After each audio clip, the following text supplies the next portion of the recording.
Your first year in varsity, as we talked about last week. And, at this point in the season, it would be easy for them to shut it down, just kind of go through the motions. But what you saw from that team last week was a lot of fight and a lot of pride in those young men that were out on the field. Only 8 seniors for that team on senior night. Those kids played really hard. And I tell you, I wasn't exactly, you're not drawing them, weeks 1 through 5. Drawing them week 8. It's late in the year. Some of those little babies that are having to play aren't really babies anymore. They've had a ton of experience. They've got their offense and defense implemented for the most part at that point. They're that coaching staff I'm really impressed with. The O-line guy was one of my guys at Live Oak for 5 years. I know how good he is. And I know how good they're going to be. It's just a matter of time, a little growth. And, they built a beautiful school and a beautiful place. And I think they're doing it right. And, of course, if you do it right, good things are going to happen. And, that's a great area in Interception Parish. So, you look for Prairieville, you better enjoy this for a couple of years because when they get to full strength, they're going to be hell on wheels, and we're going to have to get better. Yeah, they were a great host to us, Coach Schmidt, and everyone on campus there that was wearing Prairieville was nothing but absolute nice to us, and some of the logistics and working with us, I assume it was the same for y'all. Yeah, definitely. It was nice. It was a little far walk, but, heck, that's part of it. All right, so 49-0, the final there. Yellow Jackets 5-3 overall, 2-2 in district play. We will take a timeout. When we come back, we will look to senior night and the Walker Wildcats coming to Yellow Jacket Stadium. Stay with us. We're back after this on the Sporting Center Yellow Jackets warm-up. James Drug Store is your locally owned and operated pharmacy. James has been serving Livingston Parish for almost 100 years. Your independent pharmacy, James is committed to your health. Their pharmacists are there to serve you. Quick, accurate, professional. Old-fashioned service meets modern-day medicine. James Drug Store, Florida Boulevard, Denham Springs. Your local sporting goods store in Livingston Parish for over 40 years is Sporting Center. Sporting Center has all of your Denham Springs and surrounding school shirts, caps, clothing, and fan gear. Plus, Sporting Center has all of your brand names like Adidas and Russell Athletic. And Sporting Center offers one-on-one customer service. Sporting Center does in-house monogramming, screen printing, and laser engraving. And they can handle all of your advertising, promotional, and sign shop needs. Sporting Center, 205 South Range in Denham Springs. Quick and Handy Cleaners is now Sunshine Cleaners. The name has changed, but not the same great service you've received throughout the years. Hats off to Scooter and Kay Keene for everything they've done to help the Livingston Parish community. The Moore family at Sunshine Cleaners has been in business since 1995 and looks forward to offering the same great service with the same great staff you've come to rely on. Family owned and operated, that's Sunshine Cleaners. Denham Springs, Walker, and Live Oak, and locations in Baton Rouge. Hey guys, this is Steve and Ben Wilson with Peak Performance Physical Therapy. With both of us being graduates of Denham Springs High School, we are proud to be on the sidelines on Friday nights, helping to ensure these athletes stay safe. However, we also realize that injuries are a common part of life, so whether you're hurt at home, on the job, or in the community, please understand that we are here to help with all of your rehab needs. While we enjoy treating the athletes of Livingston, we love treating the entire Livingston population as well. So come see us at Peak Performance Physical Therapy for all of your rehab needs.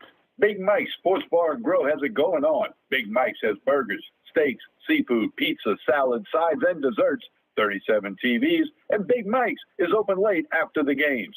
Live music on the weekends, locally owned and operated by Denham Springs High School graduate Big Mike O'Neill. Check out the Denham Springs Athletics Hall of Fame at Big Mike's.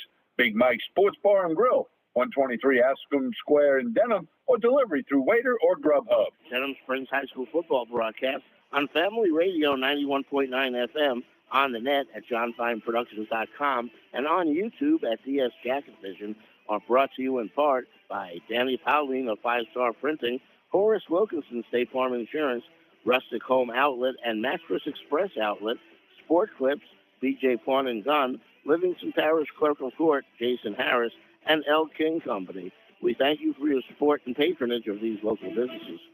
It is the Sporting Center Yellow Jackets warm-up. It is senior night, and it is a district matchup with the parish rival Walker Wildcats coming into Yellow Jacket Stadium. I'm Josh Ward, and we roll on with head coach Brett Beard. Coach, we saw them in the Jamboree, as we usually do, 7-6 win for Denham Springs in that one. And as usual, both teams, not the same team as they were then. When you look at Walker right now, what is the biggest difference that you see now from what you saw then? Well, I think you got to go backwards to the Jamboree. I told somebody this the last couple of days. In the Jamboree, you're very vanilla. You are just kind of who you are. And it's almost like a bare-knuckle street fight. Like, you're just getting after it. You're just throwing licks. You know, there's not a whole lot you're going to do from the Jamboree or take from the Jamboree when you play somebody week 9. Now, you fast forward, you talk about a team that's really hot right now, you know, coming off a huge win versus Dutchtown. They, 6th, the D lineman is a special player. The quarterback, 48, has obviously started to hit on all cylinders. He made some amazing throws and some amazing runs the last couple of weeks. The O-line is playing better. Walker's a better football team. They're a scary football team. And, of course, like anything, though, it's a Livingston Parish rivalry game. It's a district game. And most importantly, it's senior night with a group of kids that I love to death and have been so amazing to this football program and its growth. So there's going to be a lot of emotions Friday night that we're going to have to weather. And, with Mahaffey and all his little trickery, there's going to be some things that happen real early on that's going to kind of have to settle down that we're going to have to weather. And, the best way to do that is you come out and you throw the first lick, and we just freaking play, and we kind of shock them. You kind of put them against the ropes. And this is more of a boxing match. Now you bring in really the coaching and there's every little detail that comes into a football game, because the 48-minute real game is a lot different than the 24-minute slugfest in the Jamboree, where you just kind of working through personnel and kind of who you are. Now it's who you are, and who's going to do the best job scheming, who's going to do the best job calling these games, and who's going to get their kids ready to play. Well, Coach, I didn't give you my notes before this, as I never do, but it seems like you may have somehow got into it, because everything that you just said there, from the hot team to the quarterback to the defensive line, was everything that I have. So I'm just going to continue on my questions like we didn't just talk about it. But Troy Silva, as you said, seems like he is in his 5th year at quarterback at Walker, and last week, obviously a very good game. And, he seems to be in total command of that Mahaffey offense right now at the right time of the season. Oh, he's a good player, man. He's always been a good player. He's always been a scary player. Big, strong kid that can run, big, strong kid that can sling it. And he's got some dudes to throw to, and he's got a really good dude to hand it to. When you gotta account for a quarterback in the run game, that adds a dimension that's tough. It's tough on defenses, and a kid that can do it that well, that can beat you with his arm and his leg, is always tough and always scary. And of course, I think Mahaffey does. Mahaffey's probably one of the best play callers in the state. I've always loved going against him. We've had some great battles, and I hope to continue those great battles, and I would like to get on the win side this year.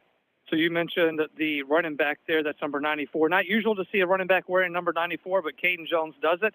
And as well as he runs the ball, what I've seen from him and some of the film that I've been able to see is how well he blocks and allows Troy Silva to extend the plays with the blocks that he has given him, and that's when it becomes really dangerous. Yeah, the kid's a complete player. I mean, you can see him go out into the flats. You can see him go out at receiver, and they'll throw a little quick to him and let him get out there. You'll also see him you see him go into the flats, and they'll throw a little quick to the receiver, and he'll go block the corner and does a phenomenal job there. The kid's a complete player. And when you're a complete player, I know, in our heads as coaches, you want to reward those guys. You want to feed those guys. And, that kid has gotten so good at everything to where they're going to feed him. And he's a scary threat, and we got to do a good job and stay sound defensively to stop him. And, you have to be aware of where he's at all times, and you also have to be aware of the quarterback and his ability to run the football. So it's going to be a great chess match. We got a few wrinkles we want to throw at them and see if we can give them something they haven't really seen. And, I'm excited to see the chess game within the football game take place. Defensively for Walker, you mentioned number 6, a big defensive lineman, probably their strong suit there. You can catch them off guard in the backfield a little bit and get them on their heels. So what's the plan of attack for this one offensively for Denham Springs? I would imagine the longer you can extend drives and keep your offense on the field, the more it's going to be beneficial for you. It always is, and we're going to have to sustain some drives because our best defense is keeping their offense off the field, and we got to do that against a really good defense. We can't go 3 and out. We got to be able to. We got to go 6, 9, 12 plays, and really finish with some points. I mean, we got to finish drives, and we got to do it. At least just about every time. I mean, that's what kind of battle we're in, and I think the biggest thing is coming out and really shocking them and getting after it and kind of making them uncomfortable as quick as possible. We're going to be aware of where 6 is at all times because he's a game breaker. He's a game changer. But we've seen a ton of freakish D linemen this year. He's the next one, but our O-line is getting better, and they should be really comfortable against really good D linemen because we've seen them just about every week. It is senior night for the Yellow Jackets, and this class has not finished writing their story yet, but talk about where this group of seniors stands in the history of Denham Springs. Yeah, it's been through the ups and downs and the turmoil of a change of a program and the birth of a program, rebirth of a program. It's been a big part of it because, Jerry and some of these guys had some opportunity early on to play. The Rancher Millers of the world, the Jerry Horns of the world. You've seen these guys for 3 years. Ravius Williams be a big part of special teams throughout the years. We've had some guys that have really been huge factors in this program's growth. And, I'm not ready to see them go, man. This group has a special part of my heart. It's always been one of my favorite ones. And, I was just telling the other day, I've had more fun this year than I had last year. And we're just now getting cranked up. Now the real football is just now starting to get played. And, I've had more fun with them. I've had more fun watching them grow up and become young men. I love the struggles we go through throughout the 4 years. The kids that make mistakes, the kids that go through, a little, I guess, the school of hard knocks, and you see them grow up and you see their changes. I can't tell you how proud I am of each and every one of these seniors. And, this group will forever be one of the best to come through here. And, ideally, you'd like to see them solidify that to the naked eye, and that's with the numbers and the wins and making a little run in the playoffs. However, I know what they bring to this school. I know what they bring to this athletic department. And, that's what I love most about them and appreciate most about them. Coach, we know the seniors that are on the field and they get their name called out. But, I want to talk about the guys who stay in the program and maybe don't see the field on Friday nights and stay in and put in the work. What does that say about those young men and what they mean to the program? Well, I love football, and, people talk about, coaches, they're not teachers because I guess they're not always in the classroom. I think we offer the greatest class that high school can offer without a textbook. And, you have to be really committed, and you have to be really tough, and you have to really love what you do to stay a part of something and not always get the benefits of being able to play. But, you're a part of something bigger than you. You're part of a brotherhood. I tell them all the time, for you to be successful in life, you're never going to do it by yourself. You're going to have to do it with somebody or more than one person. And you've got to be able to work with people. You got to be able to communicate with people. You got to be able to deal with people when things are tough, when things are easy. You got to be able to ride the emotions with people who are all different, who are all built and wired differently emotionally. From all different backgrounds, from all different races, religions, all this stuff. That stuff, you throw that out in this brotherhood because when we talk family, it's a real family. And we love each other and we take care of each other. And, all the stuff that goes on around us is nonsense stuff because we're built different. And, the one thing I love about these guys and stick with it is they leave here better men. And, I will say, I'll get fired for wins and losses, and I'm okay with that. That's part of it. But the one thing I can tell you is we build better men at this school, and we built better men at every stop I've ever made. And because we care about these kids and we want the best for these kids. Yeah, I'm tough. I get painted as this evil person at times. But at the end of the day, I love these kids and I want the best for these kids. And I don't want the best for these kids their freshman through senior year. I want them to go on to be successful, businessmen, successful lawyers, doctors, whatever it is they want to do, whether they're working in a plant or not. I want them to be great fathers. I want them to be great, husbands. Like there's more to this that people don't know or people don't appreciate half the time until these parents leave with their kids and they actually talk to their kids after they graduate and they talk about missing the program and what it did for them. And parents always kind of pull the wagon and appreciate more to the naked eye what we do. And at the end of the day, I'm about to put over 30 seniors into this world after high school football, ready to be amazing, citizens and people. And, we used high school football to do that. And I couldn't be more proud of every one of them that have stuck with this brotherhood. And, you got to do that by making this thing special because if it was easy, everybody would do it. And these guys have made it all the way. And I couldn't be more proud of them. And I tell you what, it's always an emotional night, taking those pictures with them because it means more than people really know. Absolutely, Coach. Very well said. And congratulations to all the seniors who will walk there on senior night in front of their home crowd at Yellow Jacket Stadium. Going to be a raucous stadium. I know when these two teams get together, it always is.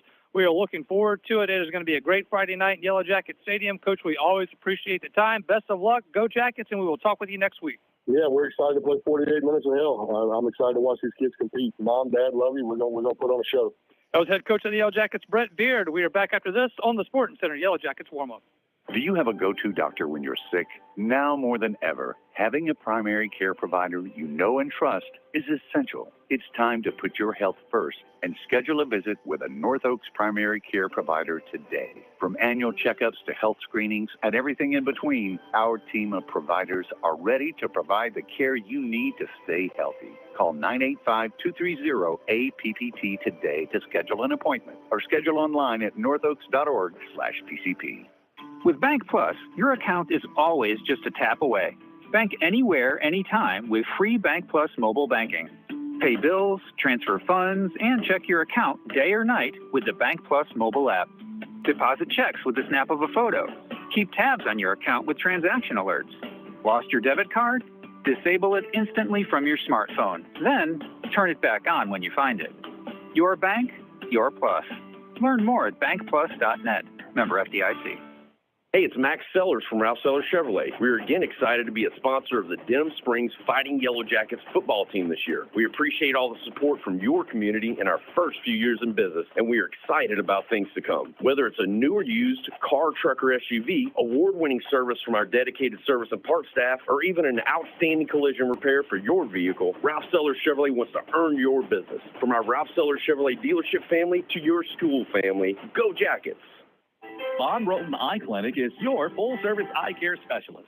Dr. Hunter Bond and Dr. Chris Roten and their staff expertly handle all of your eye care needs. A former Jackets football player, Dr. Hunter Bond is proud to serve the Denham Springs community that gave so much to him. You can visit Bond Roten Eye Clinic at 222 Veterans Boulevard in Denham Springs or call 791-2020. That's Bond Roten Eye Clinic in Denham Springs with locations in Hammond and Amy.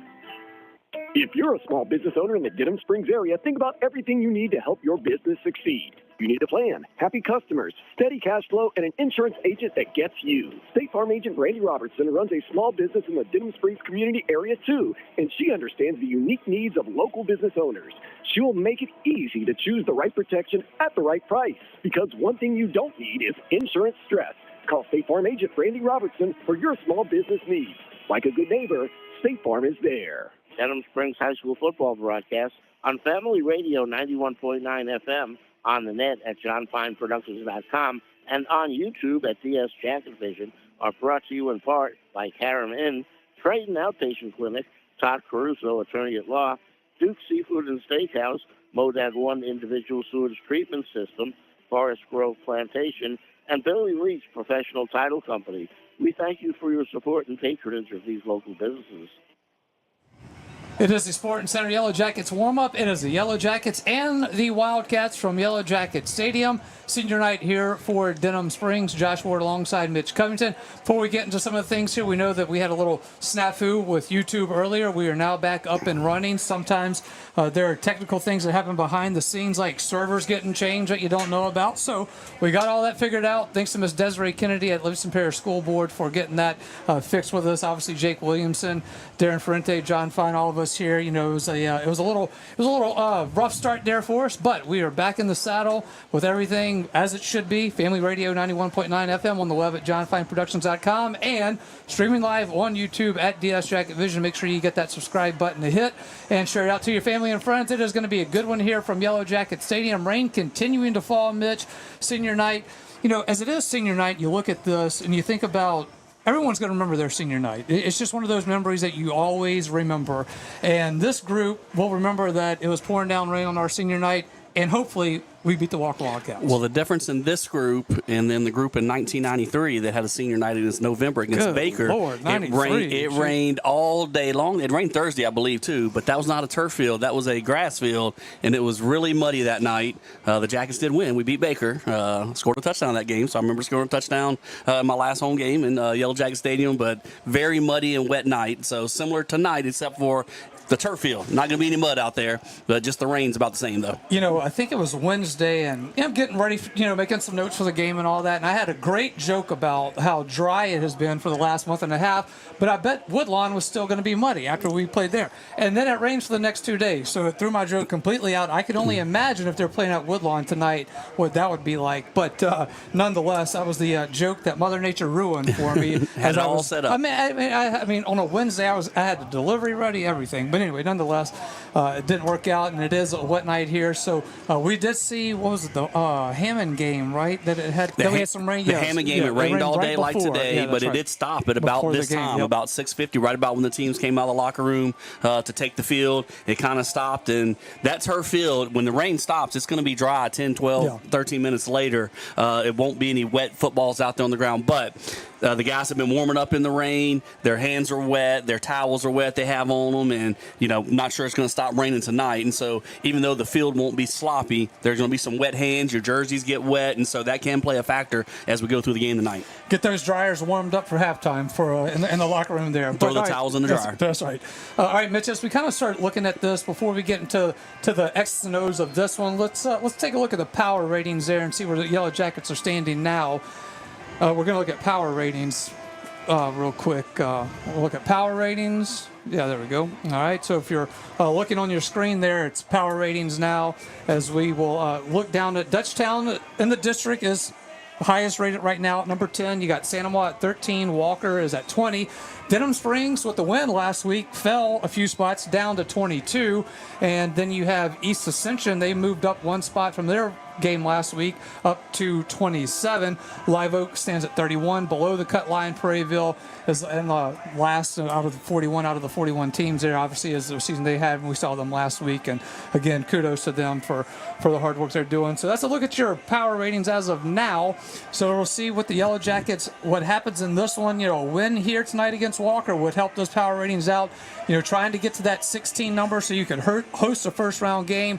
Bit of a challenge here. I think the Yellow Jackets would need 2 wins here to get there. Maybe this one would put you close to that line, but no doubt, first things first, take care of business on this one. I think tonight's game is going to tell you what you're playing for next week. Sure. If you can win tonight, if you pull out the win against Walker, that's going to put you in a spot to maybe host a first-round playoff game if you can go beat Santa Maria next week. If you lose this game, now you're playing Santa Maria next week, and maybe just to make sure you're safe, go ahead and try and win next week to make sure you're in the playoffs, and then maybe get a little bit better seeding and on who you might match up with. Because if you lose 2 games in a row, 22, could you fall past 28? It's possible. You don't know. Depends on what other teams around the state do. So let's not worry about that. Let's go ahead and try and win tonight, and then we'll play next week trying to get us a home game in the first round. Absolutely. And this is the fun part of the season, though. Like week 9 and 10 is where you're trying to figure out all these things. You're watching scores from North Louisiana to see what they're doing up there. You're watching your own district. You're watching the district next door to you in 405A and what's happening there. So this is the fun time of year where you start scoreboard watching a little bit more. But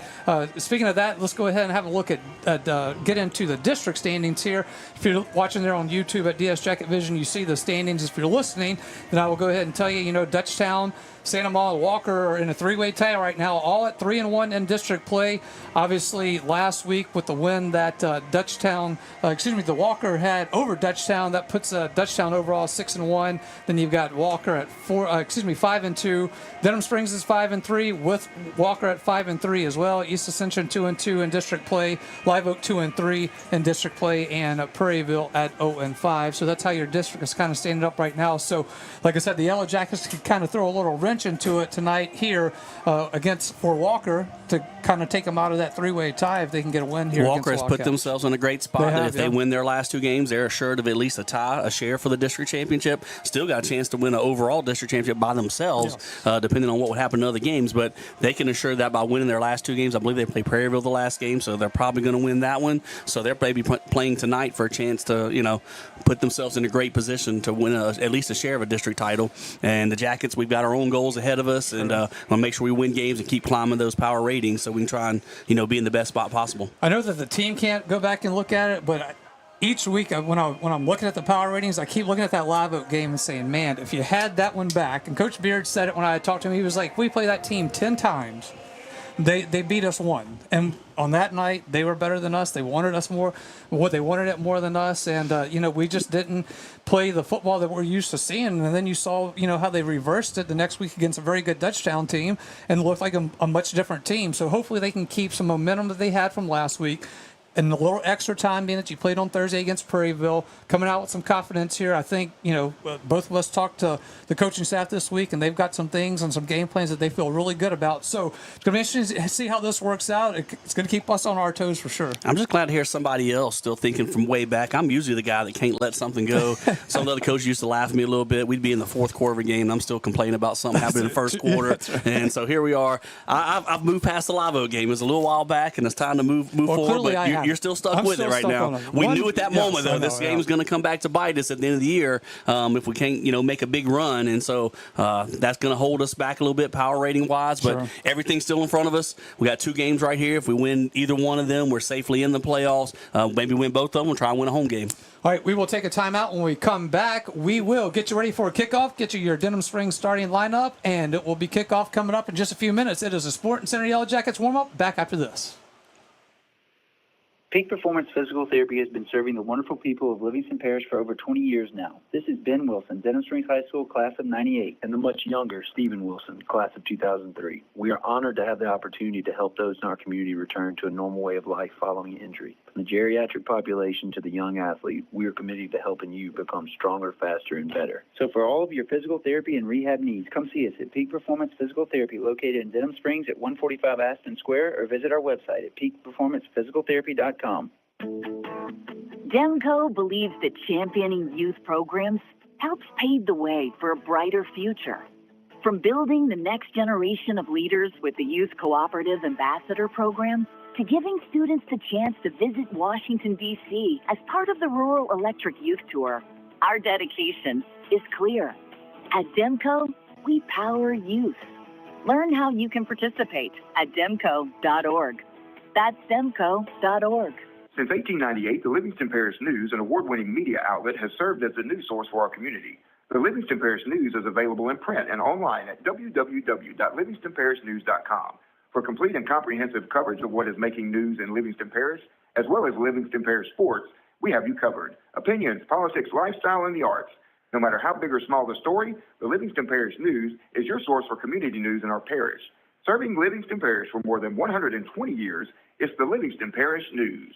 Count on it at Smith Accounting Services. Randy Smith and his staff have decades of accounting experience, with Randy along with Mickey McMorris and a terrific staff. Smith Accounting Services can handle all of your accounting needs: personal taxes, computerized payroll services, corporate income tax, business taxes, bookkeeping. And when their quality work is done, you can count on Randy Smith to reminisce about Yellow Jackets athletics. Smith Accounting Services, 277 East Railroad, Denham Springs. Like it was never there, Louisiana Tree Pro is your tree care specialist, expertly handling tree removal, tree trimming, stump grinding, and storm cleanup with 24-hour emergency tree removal. And Louisiana Tree Pro does it the right way with properly licensed and insured professionals who will get the job done quickly and safely with a quality result. Their goal at Louisiana Tree Pro is to leave your property better than they found it. That's why their motto is, like it was never there. Denham Springs owned and operated by Josh Howard and Megan Fontenot Howard. That's Louisiana Tree Pro. Denham Springs High School football broadcast on Family Radio 91.9 FM, on the net at johnfineproductions.com, and on YouTube at DS Jacket Vision are brought to you in part by Hunt's Tire Pros and Car Care, Safe Voyage Tattoo, Use Safe and Lock, District Court Judge Brian Abels, David Azar Shelter Insurance Company, and Coconut Willie's Daiquiris. We thank you for your support and patronage of these local businesses. It is the Sporting Center Yellow Jackets warm-up. It is Denham Springs Yellow Jackets, Walker Wildcats, Livingston Parish rival, senior night, Friday night lights here at Yellow Jacket Stadium. Josh Ward alongside Mitch Covington. Again, apologize for the small, the technical difficulties we had earlier with the stream going on YouTube there, but we're all fixed. We're all good to go here. Again, apologize for that. So now it's just onward and upward. Subscribe at DS Jacket Vision. Do it now, please. Getting 500 subscribers tonight, right? Yeah, we should. All right, so as we look at the starting lineup for Denham Springs, if you're watching at DS Jacket Vision, you'll see it there on your screen. If you are listening, we know that defensively for the Yellow Jackets, the defensive ends are Darius Scott and Devin Mack. Nose guard, Trenton Harrison. Linebackers, Ja'Cory Gross, Caden Allen, James Gaspard, Ravius Williams. In the defensive backfield, it is Jane Washington, Jacob Dill, Caden Anderson, and Ranger Miller.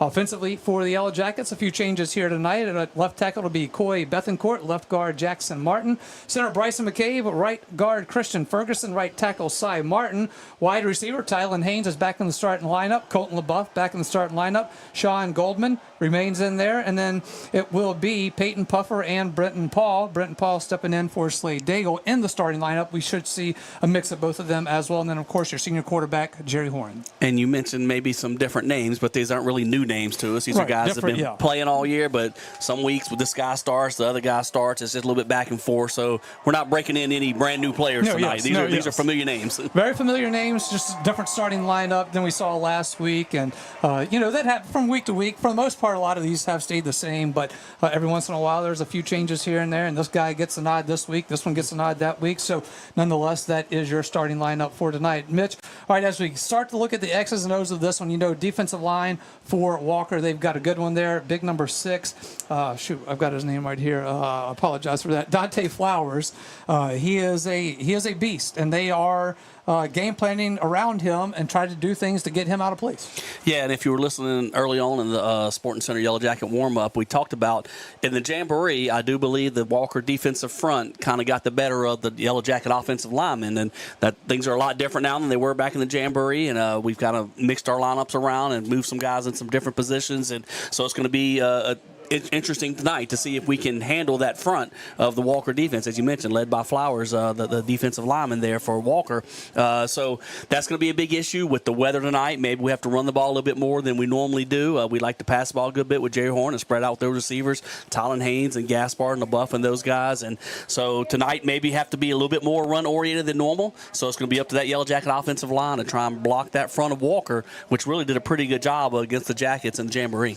Put your coaching hat on and knowing that, and now with the weather conditions and knowing that big defensive guy is there, how would you game plan around that? What would you do differently to try to get some open space from your backfield, knowing that you probably are going to have to run the ball more with the conditions, because it is still continuing to fall pretty heavily here from Yellow Jacket Stadium. So attacking by air is not going to be easy tonight. Right. A lot of times you figure out, where does he line up? Is he always going to be on the left side of your formation, or does he flip back and forth with the strength of your formation? So you got to try to do a little film prep during the week, figuring out, is the guy, are their best players moving around? You try and find maybe, where your best lineman might be able to match up against their guy. And so just different things like that. Maybe bounce the ball outside a little bit more than in between the tackles. So just a few little tweaks. All right, so we will take our final timeout here as the national anthem will be played at Yellow Jacket Stadium. So stay with us. We are ready for kickoff after this timeout on the Sporting Center Yellow Jackets warm-up. Do you have a go-to doctor when you're sick? Now more than ever, having a primary care provider you know and trust is essential. It's time to put your health first and schedule a visit with a North Oaks primary care provider today. From annual checkups to health screenings and everything in between, our team of providers are ready to provide the care you need to stay healthy. Call 985-230-APPT today to schedule an appointment or schedule online at northoaks.org/PCP. Personal injury? Boyer, Hebert, and Angel. Auto accidents? Boyer, Hebert, and Angel. Workers' compensation? Boyer, Hebert, and Angel. One law firm can handle all of your legal needs, and you don't have to fight big city traffic to find them. Mark Boyer, Dominic Amato, Lucas Schenk, and Allison Costanza have a team of 12 attorneys ready to assist you. The lawyers at Boyer, Hebert, and Angel have invaluable experience that allows them to provide expert legal counsel that's professional, prompt, and productive. Small town values, big city results. Boyer, Hebert, and Angel. Your local sporting goods store in Livingston Parish for over 40 years is Sporting Center. Sporting Center has all of your Denham Springs and surrounding school shirts, caps, clothing, and fan gear. Plus, Sporting Center has all of your brand names like Adidas and Russell Athletic. And Sporting Center offers one-on-one customer service. Sporting Center does in-house monogramming, screen printing, and laser engraving. And they can handle all of your advertising, promotional, and sign shop needs. Sporting Center, 205 South Range in Denham Springs. Denham Springs High School football broadcast on Family Radio 91.9 FM, on the net at johnfineproductions.com, and on YouTube at DS Jacket Vision, are brought to you in part by BJ Pawn and Gun, Mr. Gaddy's Pizza, Liberty Auto Sales, Cypress Pharmacy, Burning Lotus Tattoo of Denham Springs, and Rustic Home Outlet and Mattress Express Outlet. We thank you for your support and patronage of these local businesses. Quick and Handy Cleaners is now Sunshine Cleaners. The name has changed, but not the same great service you've received throughout the years. Hats off to Scooter and Kay Keene for everything they've done to help the Livingston Parish community. The Moore family at Sunshine Cleaners has been in business since 1995 and looks forward to offering the same great service with the same great staff you've come to rely on.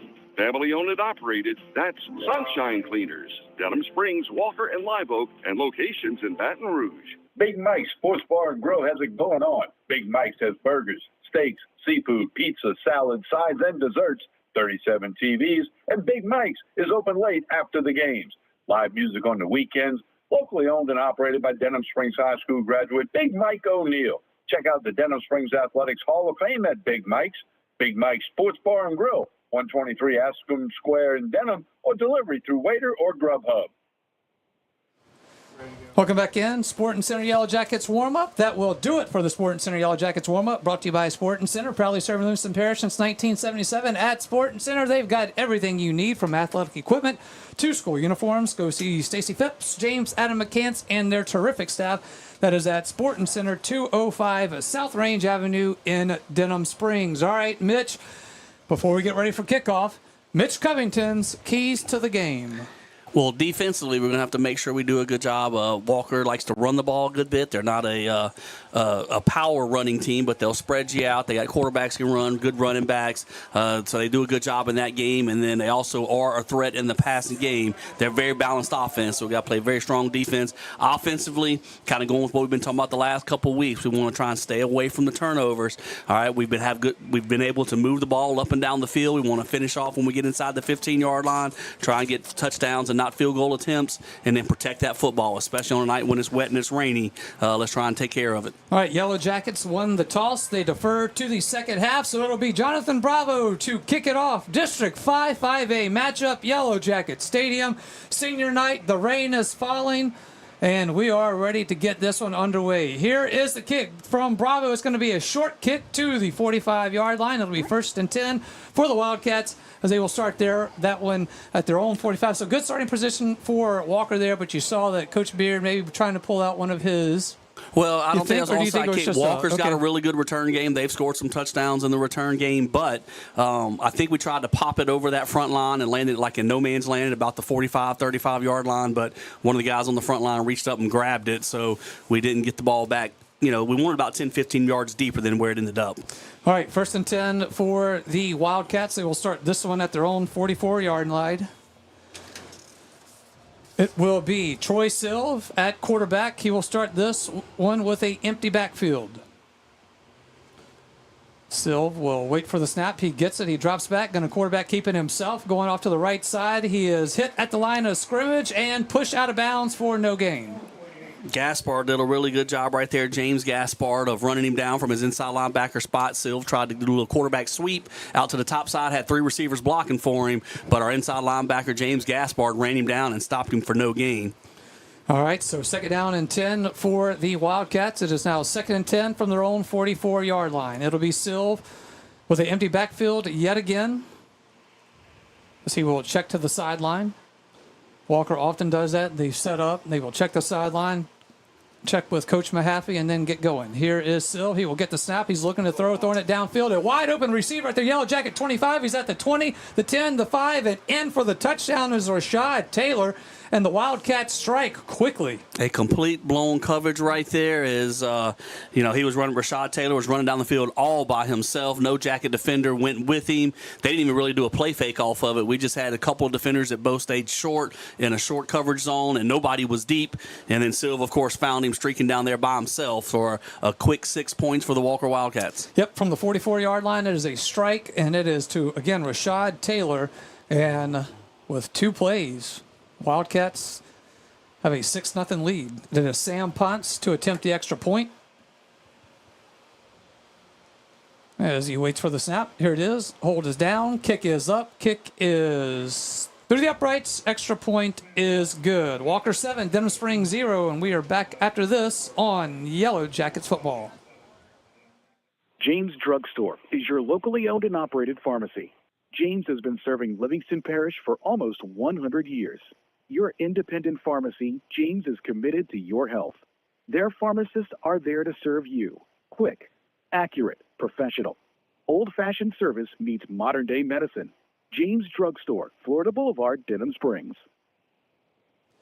Welcome back in. Yellow Jackets football. It is 11-10 left here in the first quarter. 2 plays. The Walker Wildcats get on the board from their own 44-yard line. A strike from Troy Silv to Rashad Taylor.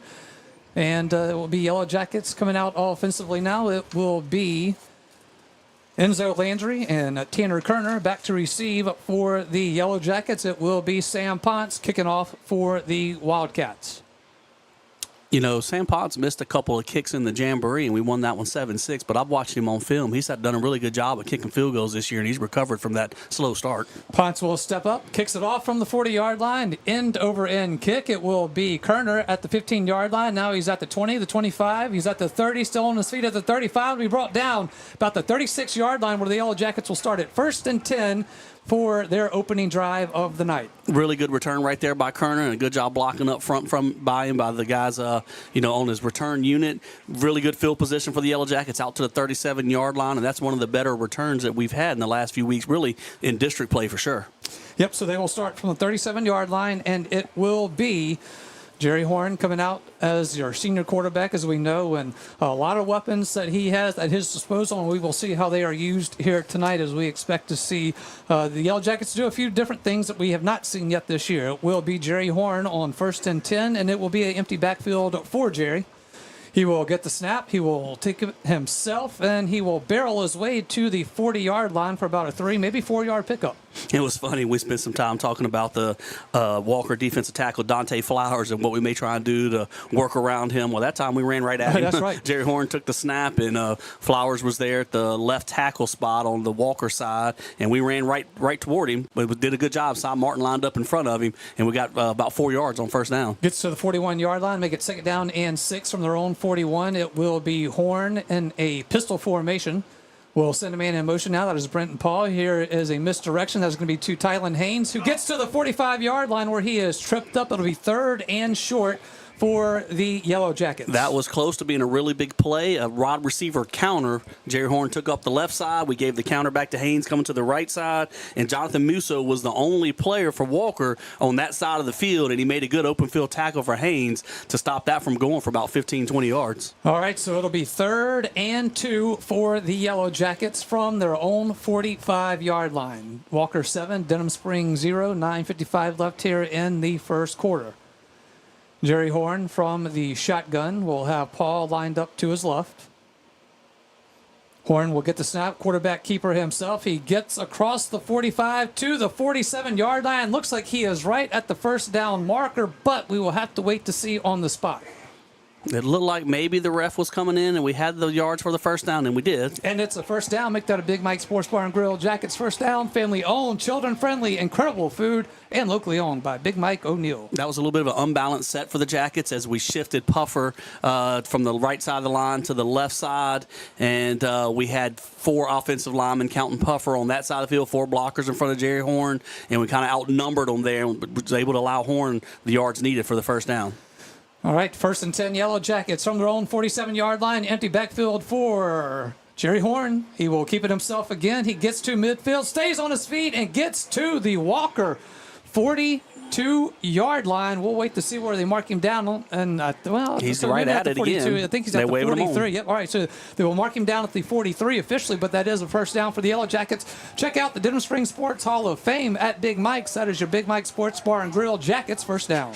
Yeah, I mentioned a while ago, Peyton Puffer had shifted sides, also Josh Hogan. So we've got a tight end and an H-back, which is kind of like a fullback in the game at the moment. And right now we've been kind of overloading one side with those guys and running right behind them with our quarterback.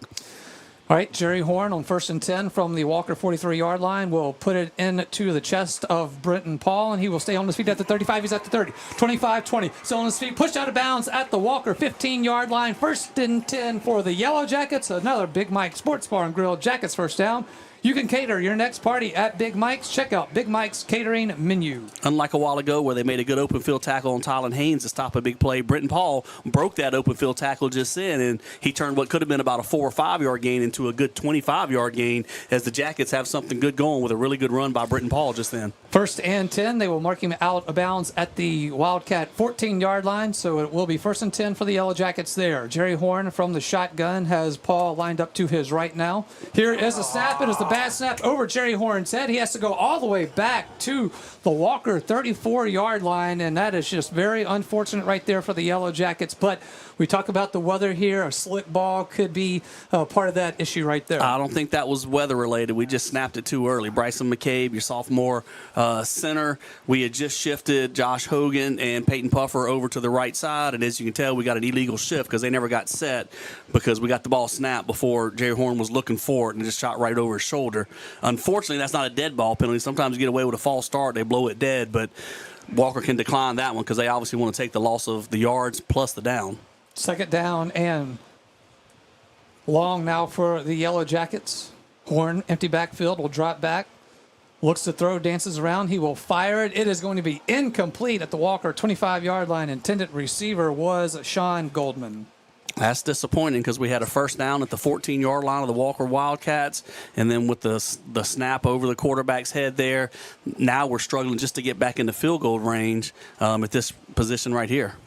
Yep, so definitely need to get some yardage here to try to give Bravo a opportunity, but we'll just take a 1st down instead. Jerry Horn on 3rd and 29 from the Walker 33-yard line. Empty backfield, gets a snap, looks to throw. He does. It is going to be caught at the 20. He's at the 15 and going to be brought down. That is going to be Colton LaBeouf on the reception, and he will get back to close to the original line of scrimmage, which was the 14-yard line. Looks like they're going to mark him at the 15 where it'll be 4th down. That was a really good job of getting what we needed. Walker played back soft, not trying to give up a big play. So Horn found LaBeouf on a little quick slant, room to catch and run a little bit, and now we've given ourselves an opportunity for Bravo to come out and attempt this field goal. Because I don't think we could have tried it from 49 yards, but now we're much closer. We'll call that a 32-yarder? Yep. Doing a little math here to make sure I don't get it mixed up. We'll call it a 32-yard attempt by Jonathan Bravo. Colton LaBeouf here is the holder. Here's a bad snap over the head again, and it is going to be covered up back at the Walker 43-yard line. It'll be 1st and 10 for the Wildcats. They lead at 7-0 with 7:21 left in the 1st quarter. We're back after this on Yellow Jackets football. Like it was never there, Louisiana Tree Pro is your tree care specialist, expertly handling tree removal, tree trimming, stump grinding, and storm cleanup with 24-hour emergency tree removal. And Louisiana Tree Pro does it the right way with properly licensed and insured professionals who will get the job done quickly and safely with a quality result. Their goal at Louisiana Tree Pro is to leave your property better than they found it. That's why their motto is, like it was never there. Denham Springs owned and operated by Josh Howard and Megan Fontenot Howard. That's Louisiana Tree Pro. Welcome back in. Yellow Jackets football, 1st and 10 for the Wildcats now. It'll be from their own 43-yard line after the bad snap on the field goal attempt for Jonathan Bravo. And we've got a false start on the play. Looks like that was a snap issue. Their center snapped it well before the quarterback was ready for it. Funny, the guy in motion caught the snap and said, I'm not supposed to have it, turned and pitched it back to the quarterback, but no one was really set on the play. So after the Jackets have had 2 issues with snap issues, Walker's returned the favor here on 1st down. All right, so it will be a loss there of 5 yards, make it 1st down and 15 for the Wildcats. That pushes them back to their own 37. Here is Silv on the quarterback keeper. He has some space, gets to midfield, still stutter stepping, and will get to the Yellow Jacket 46-yard line. It'll be 1st and 10 for the Wildcats. Yeah, it looked like the Texas A&M quarterback carving through the LSU defense last weekend. He faked a jet sweep to one of the Walker receivers there, and then the quarterback, Silv, just took off up on the left side of the offensive line with a lot of running room. All right, 1st and 10, 46-yard line of the Yellow Jackets now for the Walker Wildcats. Troy Silv will get lined up, and we'll check the sideline. Of course, he does have the unusual running back number 94, Caden Jones, lined up next to him in the backfield there. I've got an explanation for that when we get a moment. Okay, we'll get a moment here. I'm curious now. Here is Silv. We'll hand it off to Caden Jones, and Jones will be hit around the line of scrimmage for no gain. All right, Mitch, give me that little tidbit. Well, a little bit. The quarterbacks have worn 48 for several years now, really about 11, 12 years. I don't remember the young man's name, but they had a quarterback at one point, or a player on the team at one point that had cancer treatments and was battling through cancer, and he wore number 48, and the quarterback on that team said, I want to wear that to honor my teammate, and it's kind of been passed on. And then also some of these other numbers, you see a 94 at running back and a 92 out there on the field.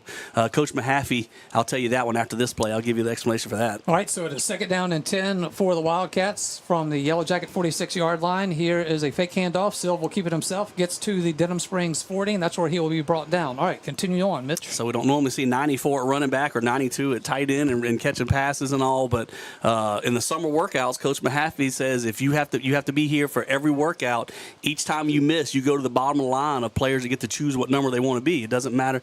Pretty much, if you're not in the hospital having surgery, it's not counted as an excused absence. And the guys in 94 and 92 obviously missed a couple days this summer of workouts, and they fell to the bottom of the list of what numbers they wanted to choose. All right. All the good numbers were gone by their turn to pick. Good to know. I did not know that. That's a good little tidbit there, Mitch. All right, 3rd and 4 for the Wildcats. They will have it at the Yellow Jacket 40-yard line. 5:23 left here in the first quarter, and Wildcats with a 7-0 lead over Denham Springs. And here's some early movement against Walker. So, Mitch, both teams kind of showing maybe a little jitters here early in this You don't one. expect to see that in Week 8. Like, the weather shouldn't have an issue with snapping the ball on time, but this is twice on this drive. The Walker Center has snapped it while guys are moving around in motion. The offensive line's not even set. We had an issue there on first down once we got to the 14-yard line of snapping the ball too early, and normally by Week 8, all that's kind of cleaned up, and so Week 9, correct. Hey. Week 9, I tried to whisper it. I know, you tried to help me out. I was on a roll, man. Can't interrupt me when I'm on a roll, even if it was with correct information.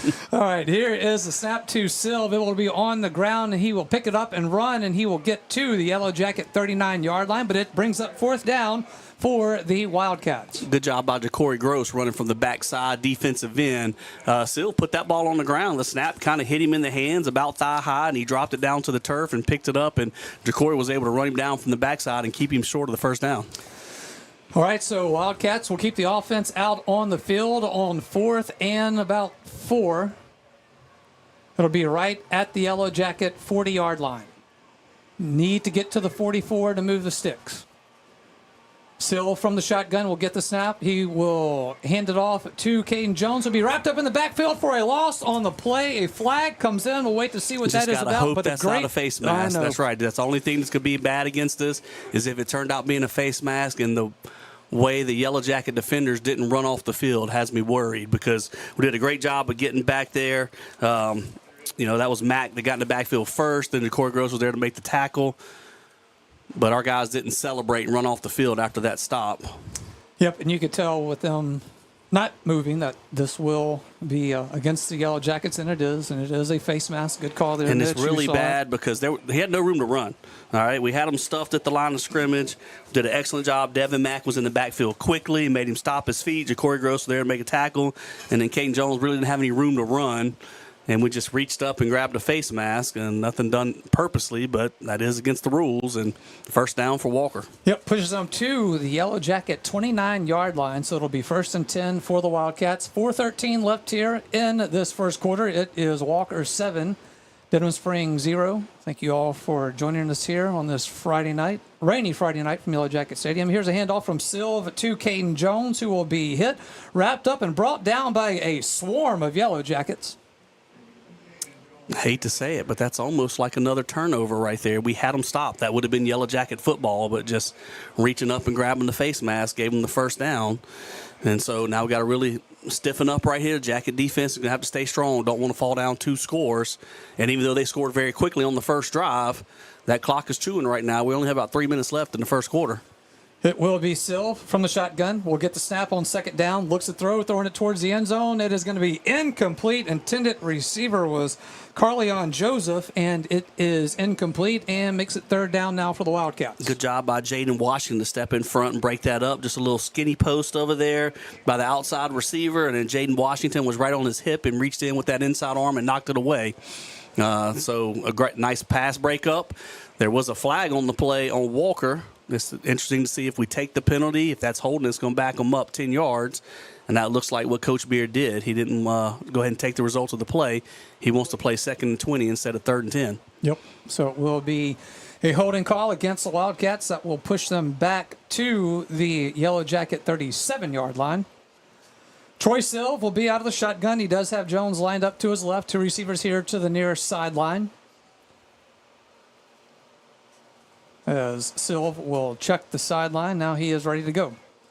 Gets the snap. Will hand it off to Jones. Jones is hit immediately. That is going to be Darius Scott, and Darius Scott brings him to the ground. What a play right there by the Yellow Jackets, and a great penetration by Darius Scott. Darius Scott, as you mentioned, was back there almost as soon as the ball was snapped. Hit Caden Jones in the backfield quickly. That's a couple times now here in the last few plays. The Jacket defensive front has beat the Walker offensive lineman and been in the backfield as soon as Caden Jones took a handoff. All right, back to the Yellow Jacket 42-yard line now after that previous play. It is Silv from the shotgun. As he will wait for the snap, checks the sideline as usual, has Jones lined up to his left, 2 receivers to the near side, same formation as previous play. Silv will get the snap. He will hand it off to Jones. Jones will get to the 35, and he will be pushed out of bounds, and it will be 4th and long now for the Wildcats. It's almost as if Coach Mahaffey had decided he was going for this one on 4th down, regardless of the results of the play, because that handoff there was maybe him just trying to pick up 8 or 9 yards and get close enough to go for it on 4th and 10. Caden Allen did a really good job of coming through from his inside linebacker position and making a stop after just a few yards. All right, so it is 4th down and 15 for the Wildcats. Ball is at the Yellow Jacket 35-yard line. Offense will stay on the field. It is Troy Silv out of the shotgun. He will get the snap, fakes the handoff to Jones, rolls to his left, looking to throw now, throwing it towards the end zone. It is going to be caught at the 10-yard line. That is Caden Jones on the reception as he just came out of the backfield on a wheel route and nobody picked him up. Yeah, we did have a defender running with him over there. I believe that's Ja'Cory Gross to try to chase him from out of the backfield. But they faked the handoff to Caden Jones. The quarterback rolled out to the left. But after Caden Jones faked the handoff, he continued on a wheel route out the right side, and they picked up the big gain. All right, 1st and goal for the Wildcats. It will be to the 6-yard line of Denham Springs now. Minute 55 left here in the first quarter. Walker 7, Denham Springs 0, and the Wildcats are threatening. Silv will get it from the shotgun, will hand it off to Jones again, who is hit. Rancher Miller and others in on the play. Give Rancher Miller some credit. Also give some credit to Caden Allen. For sure, and Rancher Miller from his safety position, but the ball at the 5-yard line, he's not playing too deep. He's almost like a 5th linebacker. We could play that 3-4 defensive front, so you might make him a 5th linebacker when the ball's inside the 10, and he goes up there at the line of scrimmage to make a tackle for no gain. 2nd and goal, 5-yard line now for the Wildcats. Silv from the shotgun, checks the sideline. It'll be Caden Jones lined up to his left, 2 receivers to the far sideline. Silv will crouch down, gets a snap, will hand it off to Jones. Jones tries to go off the left side. He's going to be stopped at the 5-yard line for no gain. Guess who? Rancher Miller. And Jaden Washington also in there on the play. Yep.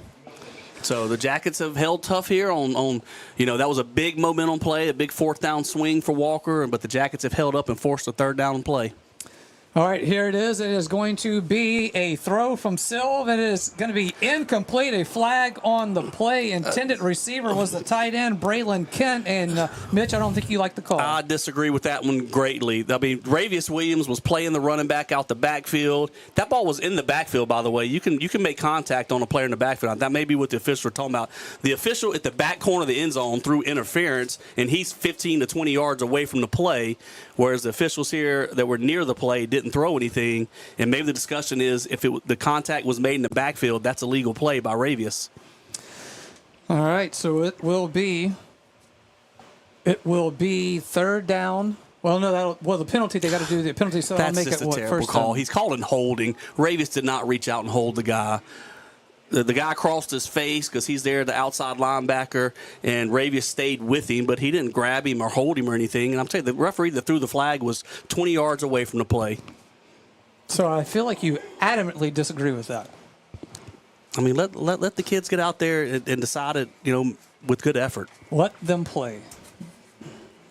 All right, so after the penalty, it is going to be,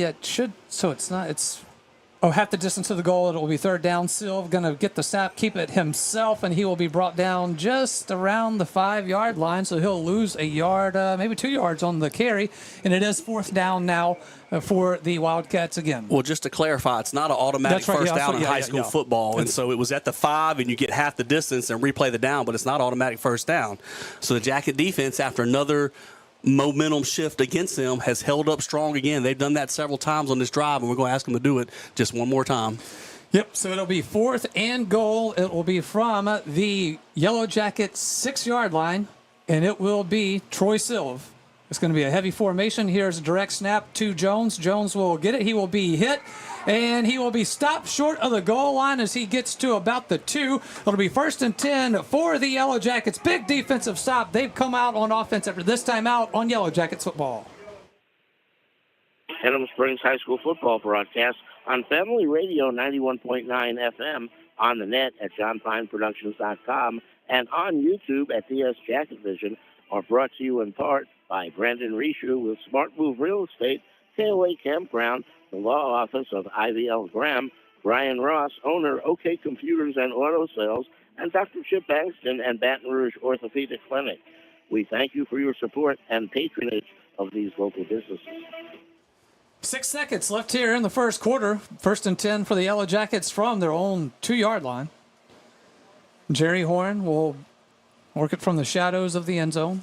Here is the snap. He will hand it off. It is going to be to Brenton Paul, who gets to the 5-yard line, and that will do it for first quarter action. All right, we've got one in the books here from Yellow Jacket Stadium on senior night for Denham Springs. It is Walker 7, Denham Springs 0, back after this timeout on Yellow Jackets football.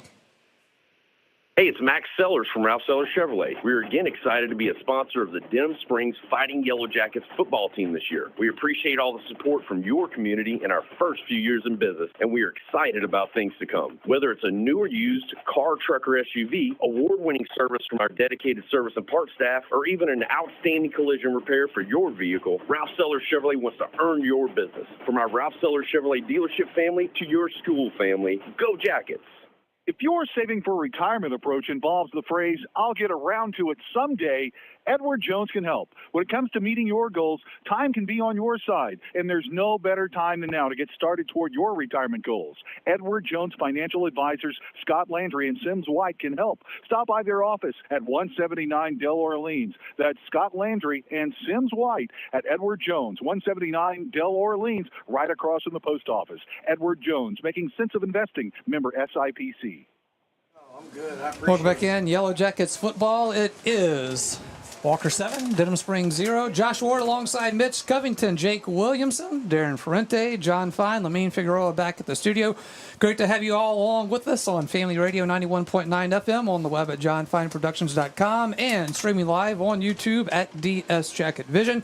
Make sure you give us a subscribe there, get into the chat, get a little interactive with us if you are feeling the need here, as we got a tight one. We played one quarter from Yellow Jackets Stadium, and it is Walker with that 7-point lead, and Yellow Jackets now with a lot of field to work with. Yeah, but we need to give the defense a lot of credit. There was 2 or 3 times on that possession we thought we had them stopped. The face mask penalty gave them a first down. We had them on 4th and 15. They get a big first down, but they kept fighting and held them out the end zone and then stopped them on 4th down. Going to be second down now for the Yellow Jackets. Here is a quarterback keeper. It is Jerry Horn. He's to the 15-yard line. The 20 still on his feet to the 25-yard line. Jerry Horn up the middle, and it is a first down for the Yellow Jackets. Make that a Big Mike Sports Bar and Grill Jackets first down. Come book your personal private party in one of Big Mike's spacious banquet rooms. That's how you get some good field back, Mitch. It definitely was. Got flipped the field for some field position anyway to get us out the back of our own end zone. And I tell you what, the Walker safety, Sean Thompson, I believe it was, just got a hand on Jerry Horn and slowed him down enough that we didn't break that one out close to midfield. But a really good job faking a handoff, a jet sweep. We saw Walker do that on the previous possession. Horn faked the jet sweep to a receiver, and he hit right up in the B gap with the offensive line and found that room to run and was accelerating through and being stuck on our own 3-yard line to start this drive. Now we're out to the 25 with a little bit of breathing room. All right, we've got an injured Wildcat down on the field. He is being helped up now, so we will not have to step away from him. That's Jonathan Musso, a name that you are familiar with, I'm familiar with. Kind of know some of his people, if you will. I think it's his... I don't know.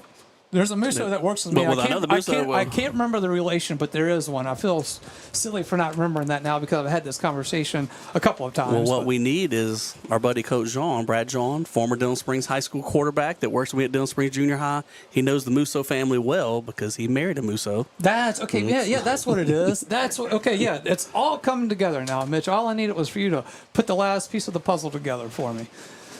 I didn't know they had people out in Walker though. Those were St. Michael's Warriors back in the day. I could be making this up too.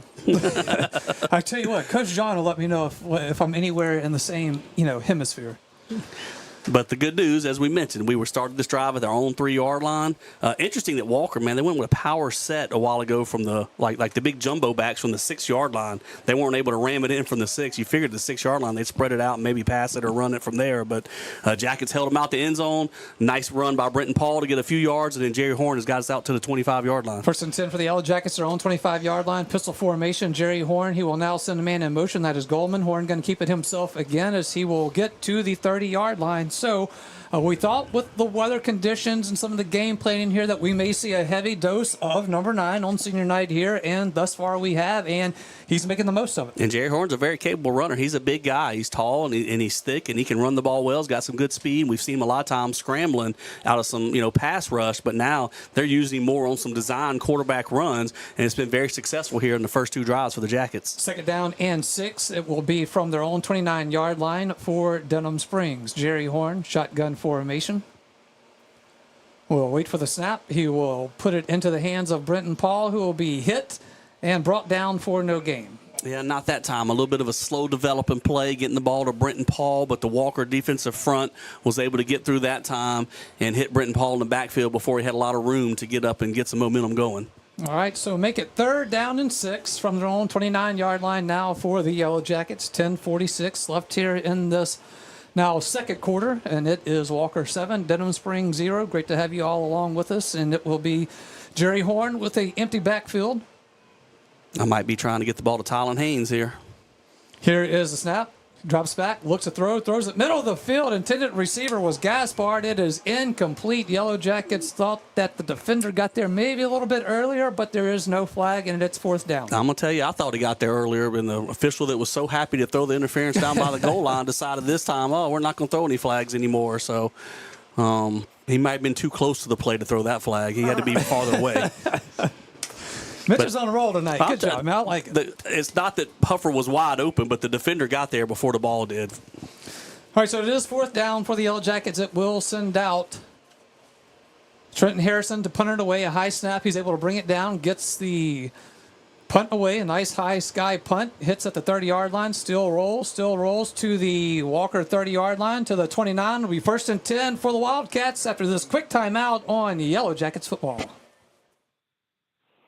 Like it was never there, Louisiana Tree Pro is your tree care specialist, expertly handling tree removal, tree trimming, stump grinding, and storm cleanup with 24-hour emergency tree removal. And Louisiana Tree Pro does it the right way with properly licensed and insured professionals who will get the job done quickly and safely with a quality result. Their goal at Louisiana Tree Pro is to leave your property better than they found it. That's why their motto is, like it was never there. Denham Springs owned and operated by Josh Howard and Megan Fontenot Howard. That's Louisiana Tree Pro.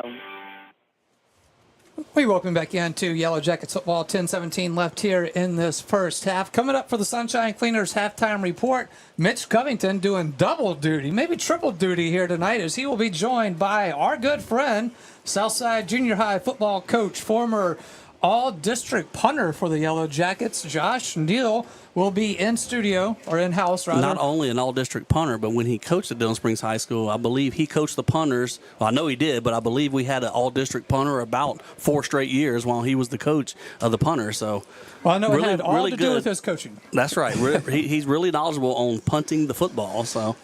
And so we will look forward to that. Also, while we have a second here, I want to give a shout-out to Miss Kathy DeGeneres. Today would have been Coach DeGeneres, Big D's 82nd birthday if he was still with us. So I want, from all of us here, to wish a happy heavenly birthday to Big D.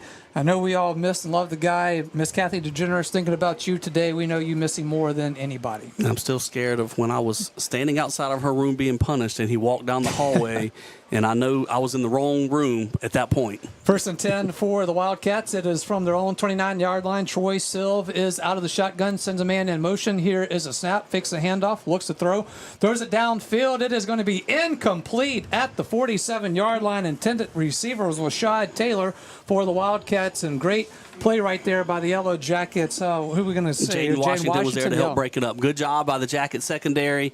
Walker was taking a deep shot on that one. They faked the handoff, and they had 4 guys running deep downfield. Good job by Rancher Miller covering guys deep. We had Caden Anderson on one side covering guys deep, and then also Jaden Washington was there to break that one up to foil Walker's chances at a big play. All right, so 2nd down and 10 now for the Wildcats. It'll be from the 29-yard line. Troy Silv will work it from the shotgun. I don't know that Troy ever actually really goes under center unless it's a victory formation. Here's a handoff in the backfield. That is going to be to Jones. Jones gets to the 40, the 45. Ball's on the ground. Still on the ground. Yellow Jackets down. They recover it, and it is going to be a fumble recovery. It'll be Yellow Jackets ball. 1st and 10 from their own 32-yard line after this timeout on Yellow Jackets football. Denham Springs High School football broadcast on Family Radio 91.9 FM, on the net at johnfineproductions.com, and on YouTube at DS Jacket Vision, are brought to you in part by Brandon Rishu with Smart Move Real Estate, KOA Campground, the law office of IVL Graham, Brian Ross, owner OK Computers and Auto Sales, and Dr. Chip Bankston and Baton Rouge Orthopedic Clinic. We thank you for your support and patronage of these local businesses. Welcome back in Yellow Jackets football. We were in that timeout there. We had a scare here amongst the crew here that we thought that they may have called Caden Jones down. They did not. The recovery was by Ravius Williams. Thank you, Mr. Jake Williams. He's got his little replay over there, so he's able to let us know some of these things that we aren't able to see in real time. So appreciate that, Jake, because we were all wondering who got it. We're like, man, I don't know. There were so many guys around, but Ravius Williams with the fumble recovery. Well, it looked like we jumped on it at one point, and my eyes turned back to see if there was a referee marking us down. There was some discussion over whether the Walker player was down or not, but they ruled that it was a fumble. 33-yard line for the Yellow Jackets from their own 33. It will be Jerry Horn from the shotgun. Here is a snap. Fakes it to Brenton Paul, keeps it himself, and he will be hit at his own 37-yard line, so they'll put him down about the 37 or 38. But again, seeing that heavy dose of quarterback keeper with Jerry Horn here tonight. Had some concern pregame on whether or not we'd be able to stand up to their defensive line because they had the better of us in the jamboree. But so far, through a quarter and a half, the Jacket offensive unit has done a really good job up front blocking. 2nd down and 5 from their own 38-yard line now. Pistol formation. Will hand it off in the backfield to Brenton Paul. Has some space. He's at the 45-yard line and will barrel to the 47. It'll be a 1st down for the Yellow Jackets. 1st down. Make that a Big Mike Sports Bar and Grill Jackets 1st down. Big Mike's has live music on the weekends. Go check them out. Big Mike Sports Bar and Grill. Good job running off the left side by Brenton Paul. Found some running room, and we're using less spread sets with 4 wide receivers and more of a tight end with Josh Hogan and an H-back, which is sometimes like a fullback, but sitting on the wing over there with Peyton Puffer. And that offensive line, all those guys together open up some running room. 1st and 10 from their own 47-yard line. Here's Jerry Horn out of the shotgun looking to throw. Throws it. It is going to be incomplete. Colton LaBeouf right off the fingertips, unable to bring it in. 2nd down for the Yellow Jackets. That was a good throw there by Jerry Horn. He fit it into a tight tight window. Not a lot of room there, but Colton LaBeouf had a step on the Walker cornerback, and Horn put it right there on his hands, and LaBeouf wasn't able to hold on to it. And so incomplete pass. I got to do something real quick before I get in trouble. Hi, Mom.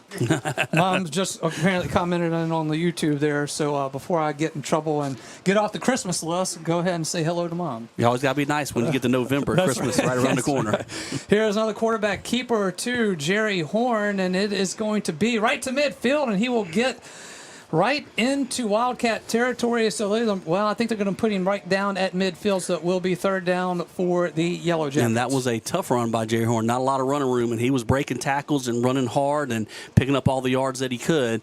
And so 3rd and 7, I wonder if we pick up 3 or 4 yards here, if this might be 4-down territory if we can't get the first down on this play. 8:27 left here in this first half. It is 3rd and 7 right from midfield. Here's Jerry Horn from the shotgun, looking to throw, firing it downfield, looking for Tylen Haynes. It is going to be intercepted by the Wildcats at the 20-yard line. Returning to the 25, to the 30, 35, 40, and pushed out of bounds right around midfield. It will be 1st and 10 for the Wildcats after this quick timeout on Yellow Jackets football. Hey, it's Max Sellers from Ralph Sellers Chevrolet. We're again excited to be a sponsor of the Denham Springs Fighting Yellow Jackets football team this year. We appreciate all the support from your community in our first few years in business, and we are excited about things to come. Whether it's a new or used car, truck, or SUV, award-winning service from our dedicated service and parts staff, or even an outstanding collision repair for your vehicle, Ralph Sellers Chevrolet wants to earn your business. From our Ralph Sellers Chevrolet dealership family to your school family, go Jackets!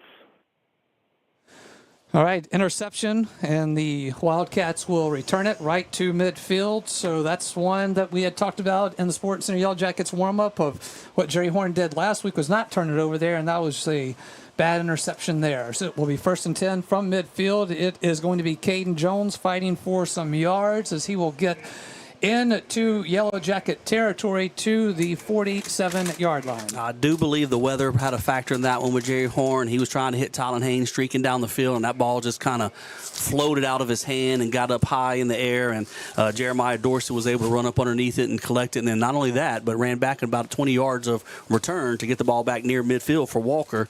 And so I just think that one slipped a little bit on Jerry Horn.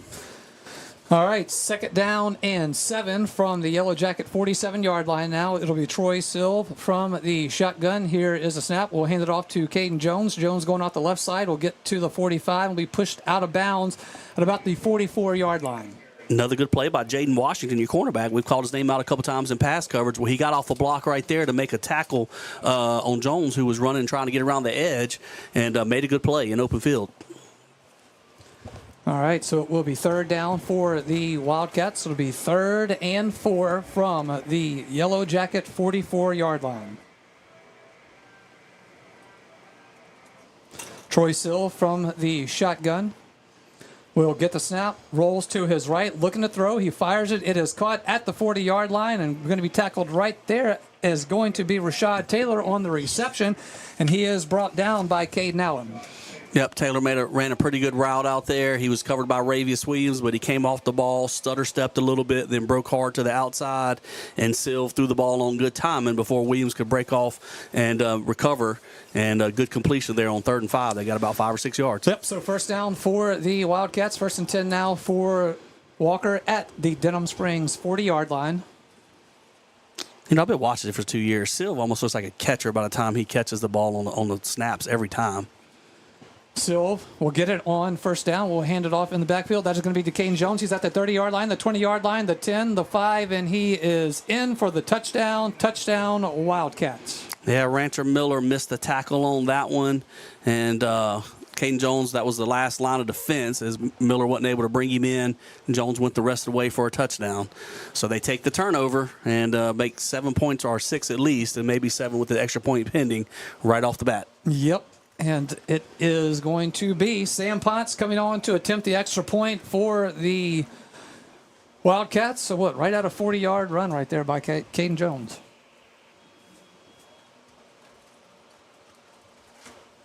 Ponce will line up for the extra point. Here is a snap. Hold is down. Kick is up. Extra point is through the uprights, and the extra point is good. 6:13 left here in the first half. It is Walker 14, Denham Springs 0. We're back after this on Yellow Jackets football. If your saving for retirement approach involves the phrase, "I'll get around to it someday," Edward Jones can help. When it comes to meeting your goals, time can be on your side, and there's no better time than now to get started toward your retirement goals. Edward Jones Financial Advisors Scott Landry and Sims White can help. Stop by their office at 179 Delaware Lane. Scott and Sims White at Edward Jones, 179 Del Orleans, right across from the post office. Edward Jones, making sense of investing, member SIPC. Welcome back in Yellow Jackets football, Family Radio 91.9 FM, on the web at johnfineproductions.com and streaming live on YouTube at DS Jacket Vision. Please give that subscribe button a hit. We're getting some text messages and love here from our fans and family out there and former teachers and everyone else who's tuned in here for this one tonight. I wouldn't call what Travis Hood is sending us love. You know what? I don't even know who that is. I do not know who Travis Hood is. We're getting some constructive criticism from Travis Hood. So, all right, so it will be Walker kicking off to the Yellow Jackets there. So, you know, and what we need right here, I was just saying, get back to what we need. We had a good return last time. Kerner was able to get the ball in about a 30-yard return, get it back out past the 35-yard line. Another good return, try to get us to the 40, maybe near midfield, set us up with some good field position, because the Jackets have been able to move the ball. We got inside the 15-yard line and had a bad snap where we lost about 20 yards on one play, and just then we were moving the ball, picking up a couple first downs, running it, and took a shot down the field on third down, and came up snake eyes on that one. But we get the ball back with a little bit of room to work. Maybe we get back in scoring position again. All right, so it will be Sam Ponce to kick it off for the Wildcats. Ball is teed up at the 40-yard line. Here is the kick. It is Kerner and Landry back to receive. Kerner will, oh my gosh, will pick the ball up finally at the 14-yard line as he was unable to get it off the turf. And a little dangerous right there for the Yellow Jackets. They keep it nonetheless, and it will be 1st and 10 from their own 14-yard line with 6:07 left here in the half. Yep, every time we look for a chance to make something happen so far this half, things go against us, and I don't think that kick was kicked as deep as Ponce normally kicks them. He kind of popped it up a little bit, and Kerner was sprinting from about the 5-yard line to try and catch the ball at about the 16-yard line, and he wasn't able to get to it, and the ball hit the turf and rolled around, and he had to just jump on it and recover it with no return. All right, so 1st and 10 for the Yellow Jackets, 14-yard line to start this drive. Horn with a pistol formation will get the snap. We'll hand it off in the backfield. That is going to be to Brenton Paul, who gets across the 15-yard line. It's going to mark him down about the 17. Yep, a good positive run on first down. Like I said, we've had success running the ball. We're getting 4 or 5 yards a carry right now, which is pretty good, but we're going to have to hit some big plays maybe at some point when we pin back down here at our own 14 to start this drive. We got to get us a big play somewhere out near midfield and get some more momentum going. All right, going to be 2nd down for the Yellow Jackets. It'll be the 18-yard line for Jerry Horn. Here is the snap. Horn will roll, looking to throw, throwing it downfield, looking for Colton LaBeouf. Flag is out on the play on that one. Mitch, I got a feeling you're going to like that one. So something happened late as well, huh? There's a flag originally is going to be pass interference or holding on Walker, and then the back judge over here threw something that happened after the play. I have no idea what it was. I didn't see it because I was looking back at the line of scrimmage with the referee talking to the white hat. All right, so looks like it may go against the Jackets at the end of the play. Watching Jake over here give us a little replay review. Well, he's seeing something on his replay that's cracking him up. So, well, it's not going to be so funny at the end of the day because it looked like LaBeouf, as they were at the sideline after the play was over, pushed the Walker defender, pushed him down, and so that's what the late flags were for. There's going to be a pass interference, which they'll mark off. But then it's going to go 15 yards back the other direction because, just like I said a while ago, every time something goes good for the Jackets, some of it's self-inflicted, shoot ourselves in the foot with a bad snap when the ball at the 14-yard line, or we stop them on 4th down and grab a face mask, or kick off and we're looking to get some positive yards on a return and the ball hits the ground and rolls around. We got to jump on it. And so just right there, instead of a free 15 yards for interference, we back it right up where it started because of the dead ball foul. All right, so it will be It does make it a first down, so we'll give it a Big Mike Sports Bar and Grill Jackets first down. Get in the know by visiting Big Mike's website and check them out on Facebook. That's Big Mike's Sports Bar and Grill. On first down, here's Jerry Horn. After all the penalties are set, it's back at the 18-yard line. The helmet comes off, and it is going to be no gain for Jerry Horn with the quarterback keeper. Yeah, I think that's Jackson Martin's helmet that came off, so he's going to have to run out the game here real quick and send another offensive lineman for him right there. So for one of the first times tonight on first down, Walker stuffs us for not much gain, so now we're playing second and long, a little bit behind the sticks with about 5 minutes and 15 seconds left in the second quarter. Yep, second down and 10 from their own 18-yard line now for the Yellow Jackets. Jerry Horn with a empty backfield has trips out to the far sideline. Here is the snap. Horn will roll to his right, looks to throw, hit as he throws, and he gets it to Tylen Haynes. But they're going to say he is out of bounds at his own 35-yard line, and Jerry Horn took a shot on that one.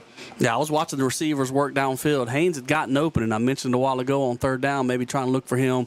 If you recall in the Jamboree, they had trouble guarding Tylen Haynes, and I think he's a matchup problem for him out there one-on-one, and he showed right there he could get by him and get open, but the ball got to him just a step late, and he caught the ball out of bounds. All right, that makes it third down and 10 from their own 18-yard line now for the Yellow Jackets. Under 5 minutes left here in this first half. Here is Horn with the empty backfield. Looks to throw, dances around, rolls to the near sideline, has pressure coming, going to be tripped up at the 20-yard line. It'll be fourth down for the Yellow Jackets. Yep, that was Dante Flowers, a guy we highlighted in the pregame show, talking about good defensive lineman for Walker, and he got through on the pass rush, and Horn was trying his best to escape him, but Flowers was able to chase him down. Sends out the punt team for the Yellow Jackets. Trenton Harrison will march out onto the field. And on the punt return for the Wildcats is going to be Braylon Kent. Here is the snap to Harrison. Gets it, almost hit, and he gets it off, and it will hit at the, around midfield, and will roll, and it will be down at the 41-yard line. We did, yep. Yeah, so they're going to, all right, we'll see where they mark this one down after this quick timeout on Yellow Jackets football.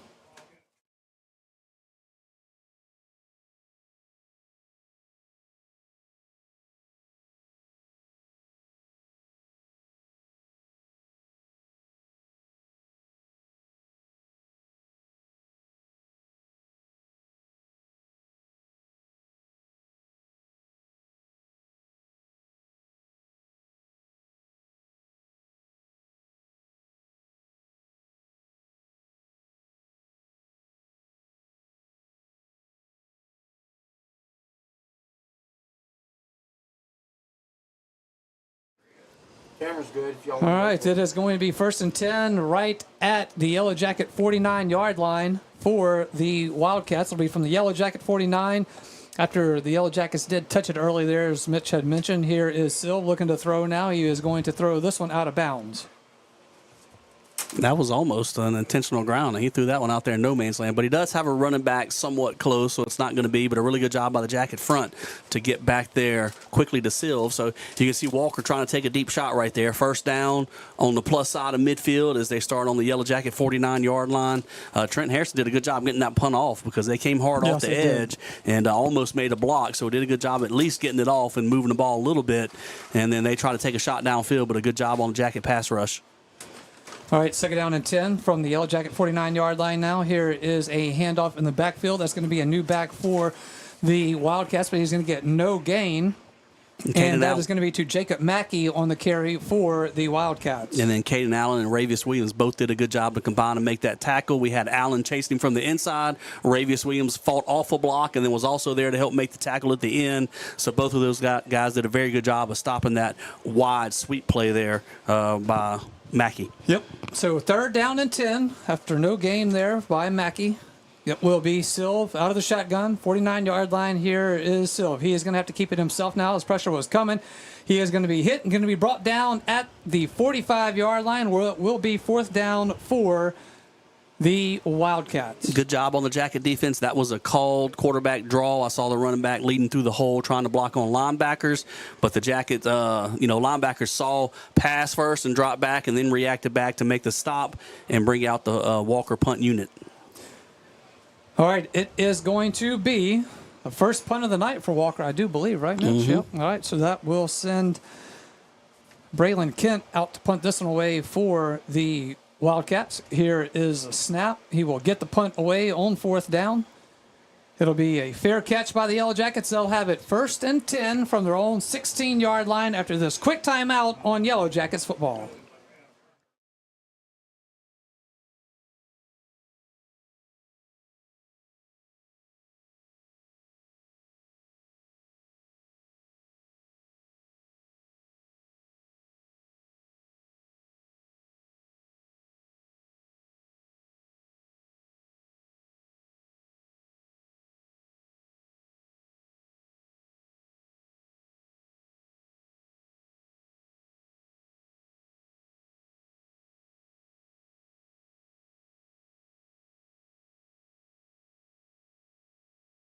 Right after you said it's this time. All right, back on Yellow Jackets football here. The fun continues in the world of technology here from Yellow Jacket Stadium. All right, so it is going to be 2nd down for the Yellow Jackets now. They will tried an inside run right there with Brenton Paul on 1st down. Wasn't able to get enough running room there, so good job by the Walker defensive front clogging up the middle. All right, so it is going to be 2nd down and 10. It is from the 17-yard line for Denham Springs. Here is Horn, rolls, looking to throw, throws it downfield. It is going to be out of bounds, and that is 3rd down now for the Yellow Jackets. Yeah, Horn sprinted out to his right, and his initial receiver wasn't there, and they got a little bit of pressure up front on him, so he went ahead and threw it away to not take a sack, and then kept the ball out of harm's way by just throwing it out of bounds right there and living to play another down. Yep. 3rd down and 10 for the Yellow Jackets. We've got 2:04 left here in this first half, and it is Walker 14, Denham Springs 0. Jerry Horn from the shotgun with the empty backfield will get the snap as he drops back, looks to throw, fires it. It is going to be incomplete by the Yellow Jackets. That'll be a 4th down. His intended receiver that time was Caden Lewis. Yep, Caden Lewis. So yep, trying to find Caden Lewis, dragging across the field. Actually, I thought Haynes maybe had a little bit of room inside, a little bit deeper down the field. Could have maybe had about a 15-yard play if he was able to hook up with him, but he tried to check back down to Lewis, running about a 5-6 yard route across the middle, but wasn't able to complete it. And I'll just say Tylen Haynes, he's been our best receiver for most of the year. I kind of feel this is a spot to try and get the ball in his hands if we can. All right, here is the punt from Harrison. It is going to be fielded at the Yellow Jacket 45-yard line, and we'll get to the 44, and it will be 1st and 10 for the Yellow Jackets. For the Wildcats, and we are back after this quick timeout on Yellow Jackets football.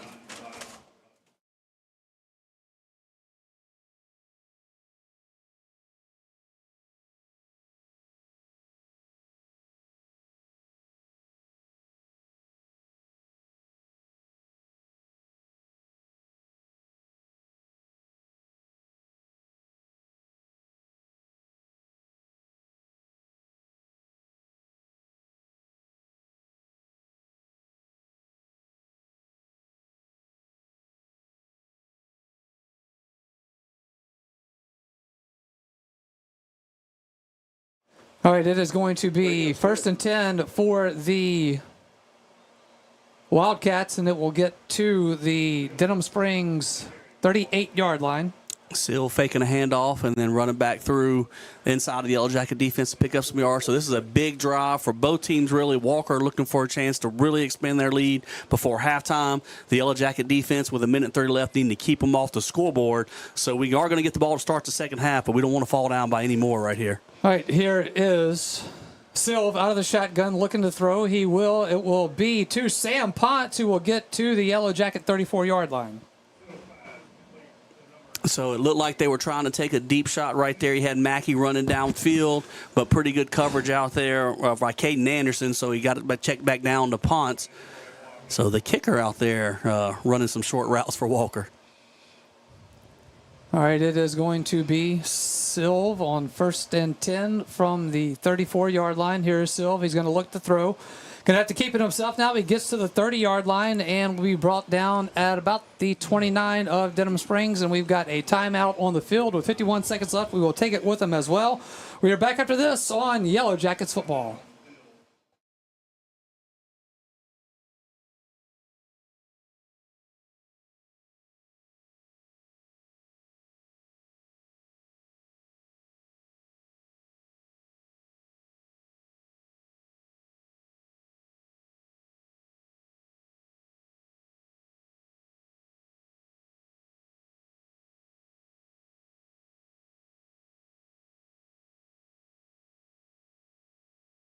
Can you hear me?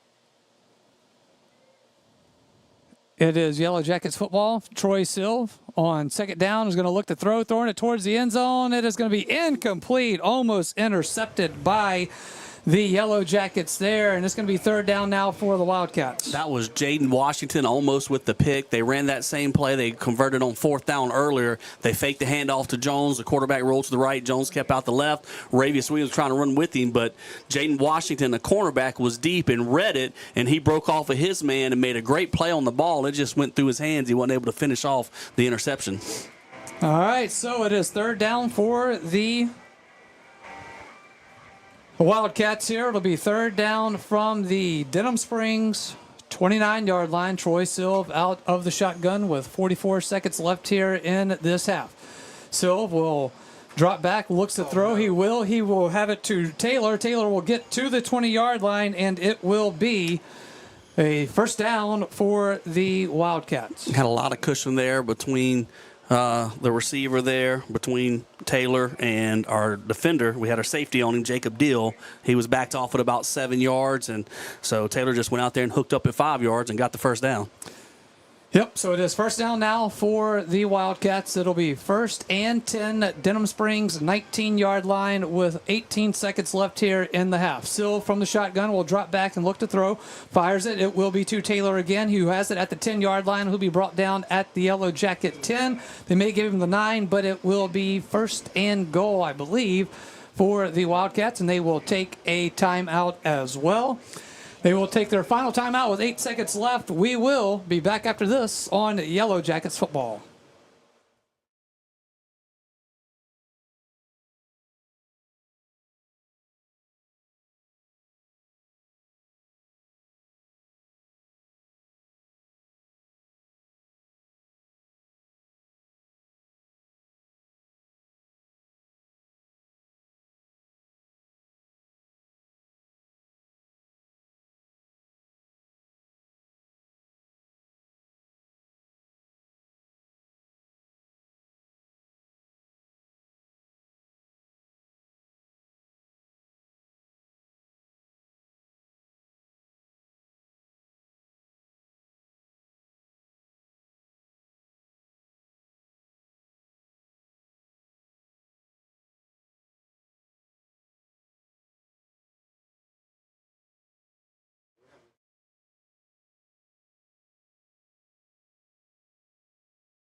Here it is on second down now, so it was just short of the first down, and so it's going to be second down for the Wildcats. The pass from Silv is going to be incomplete.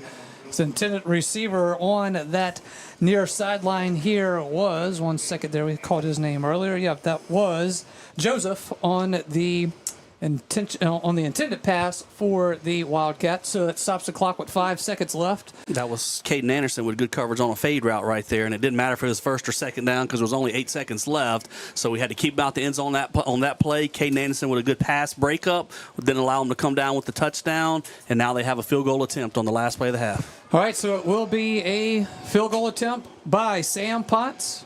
Here is a snap. It is a bad one. It rolls on the ground. He is going to have to fall on it, and that will stop the clock. Nope, that will run it all the way down to 000, and that will send us to the half. It is the Sunshine Cleaners halftime report brought to you by Sunshine Cleaners. For Sunshine Cleaners, they look forward to being your go-to cleaners for all of your dry cleaning and laundry needs.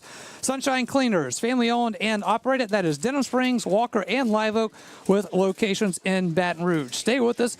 We are back after this on Yellow Jackets football.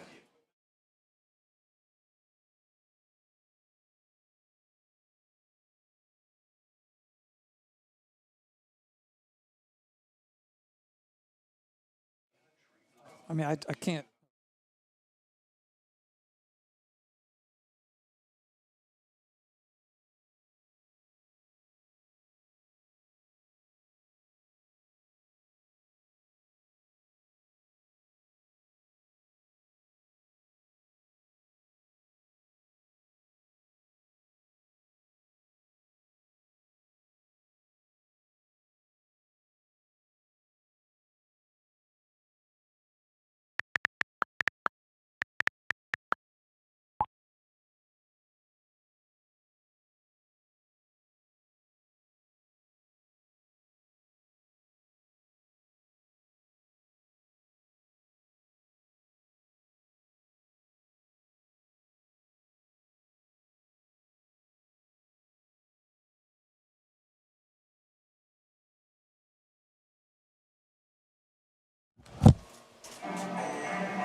Can you hear me, Lamine?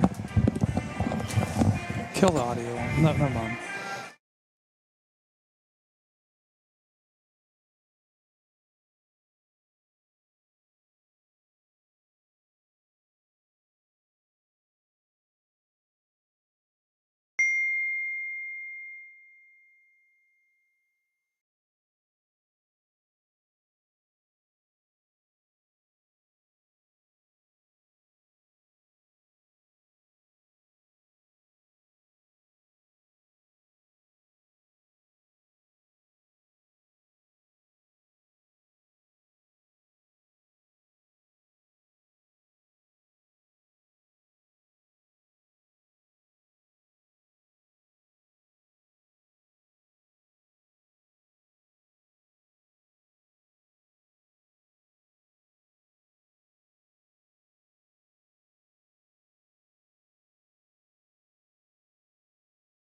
Lamine, can you hear me?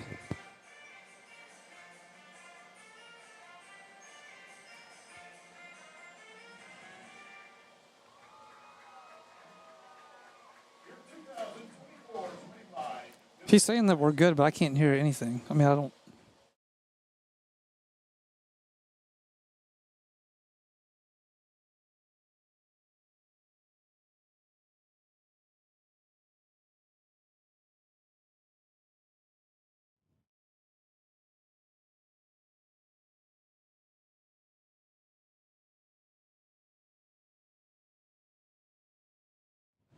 Sunshine Cleaners halftime report. It is Walker 14. It is Denham Springs 0 as we will work it from the half. Josh Ward alongside John Fine. John is going to recap how this first half is playing out. Please go ahead, John. Okay, thanks, Josh. Pretty much all Walker. Opening drive, second play, Silv to Taylor, 56-yard pass, 11:10 to go in the first quarter. Walker leads 7-0.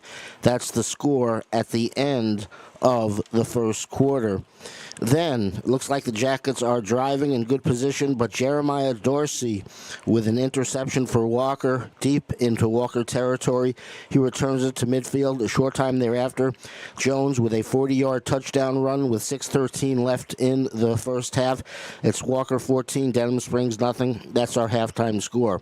As we have Coach Josh Neal on as our very special guest to be interviewed by Mitch Covington. even a suggestion that maybe for the Louisiana Tree Pro Player of the Game, we look at as what the coach of LSU, Brian Kelly, described as elephants on roller skates, describing his own offensive line. Maybe if no one stands out for Denham Springs in this game, we hope that's not the case, but if it is, maybe we look at the Denham Springs offensive lineman. Also, a special plug to Butch Wax, the legendary former Denham Springs principal, athletic director, head football coach, Denham Springs Hall of Famer. He is at tonight's ball game. Coach Wax certainly not enjoying things so far, but very much glad to see that he's not watching on at DS Jacket Vision or listening on the radio at 91.9 FM or on the internet at John Fine Productions. Much rather have Butch Wax sitting in his customary seat in the end zone, back of the end zone, and glad that Coach Wax is back in action. And a very special shout out to Walker High School announcer and his wife, Steve and Jill Johnson. They are watching on at DS Jacket Vision. And thank you, Coach Johnson. Appreciate you and your bride tuning in. And I know you're not rooting for the right team, but nevertheless glad that you are watching. And finally, a little bit of a wrap on our announcers. As tonight is senior night, you would have thought that they would have given me, a senior, a very special shout-out, because it is my night, let alone Robert Graves, and that's going to be it. Coming up next, Josh Ward, we have a very special guest. Mitch Covington does the honors with former Jackets player, assistant coach Josh Neal. Yep, all right, that is coming up, so stay tuned for that. It is Walker 14, Denham Springs 0. I always want to do that. It is the Sunshine Cleaners halftime report. We're back after this on Yellow Jackets football.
All right, welcome back to the Sunshine Cleaners Halftime Report. I am Mitch Covington, and my special guest tonight is my good friend Josh Neal. Josh Neal, the head coach at Southside Junior High. How are we doing this evening? Good, Mitch. Appreciate y'all having me out here. Staying dry? So far, I got my umbrella out there. Got your umbrella. Yeah. See, if you spend the whole game in the press box, you don't have to have the umbrella. Only to get up here. Rain's starting to slack off a little bit. It's the drops aren't as big. So we got Josh here for our weather report. So that's what we need. We can't tell what the weather's happening outside. See the rain dropping, but you say it's lightening up. Not quite as bad as early in the game. Not as bad as earlier in the game. Well, that's good. So Josh currently is the head football coach at Southside Junior High. Those who are familiar know that we have 3 junior highs at Denham Springs that feed into Denham Springs High School. We have Jubin Park Junior High. I'm the head football coach at Denham Springs Junior High, and Josh is the head coach at Southside Junior High. How many years have you been at Southside? This is my 7th year going into Southside.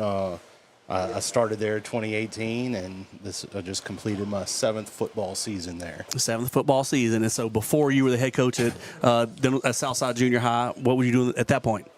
Before Southside. Before Southside, I was here. I started. I did my student teaching at the freshman high in 2005, and Coach Nettles became the head coach up here, and he had coached me my freshman year, and he called me, after my student teaching a week before school started the following year, and asked did I want a job.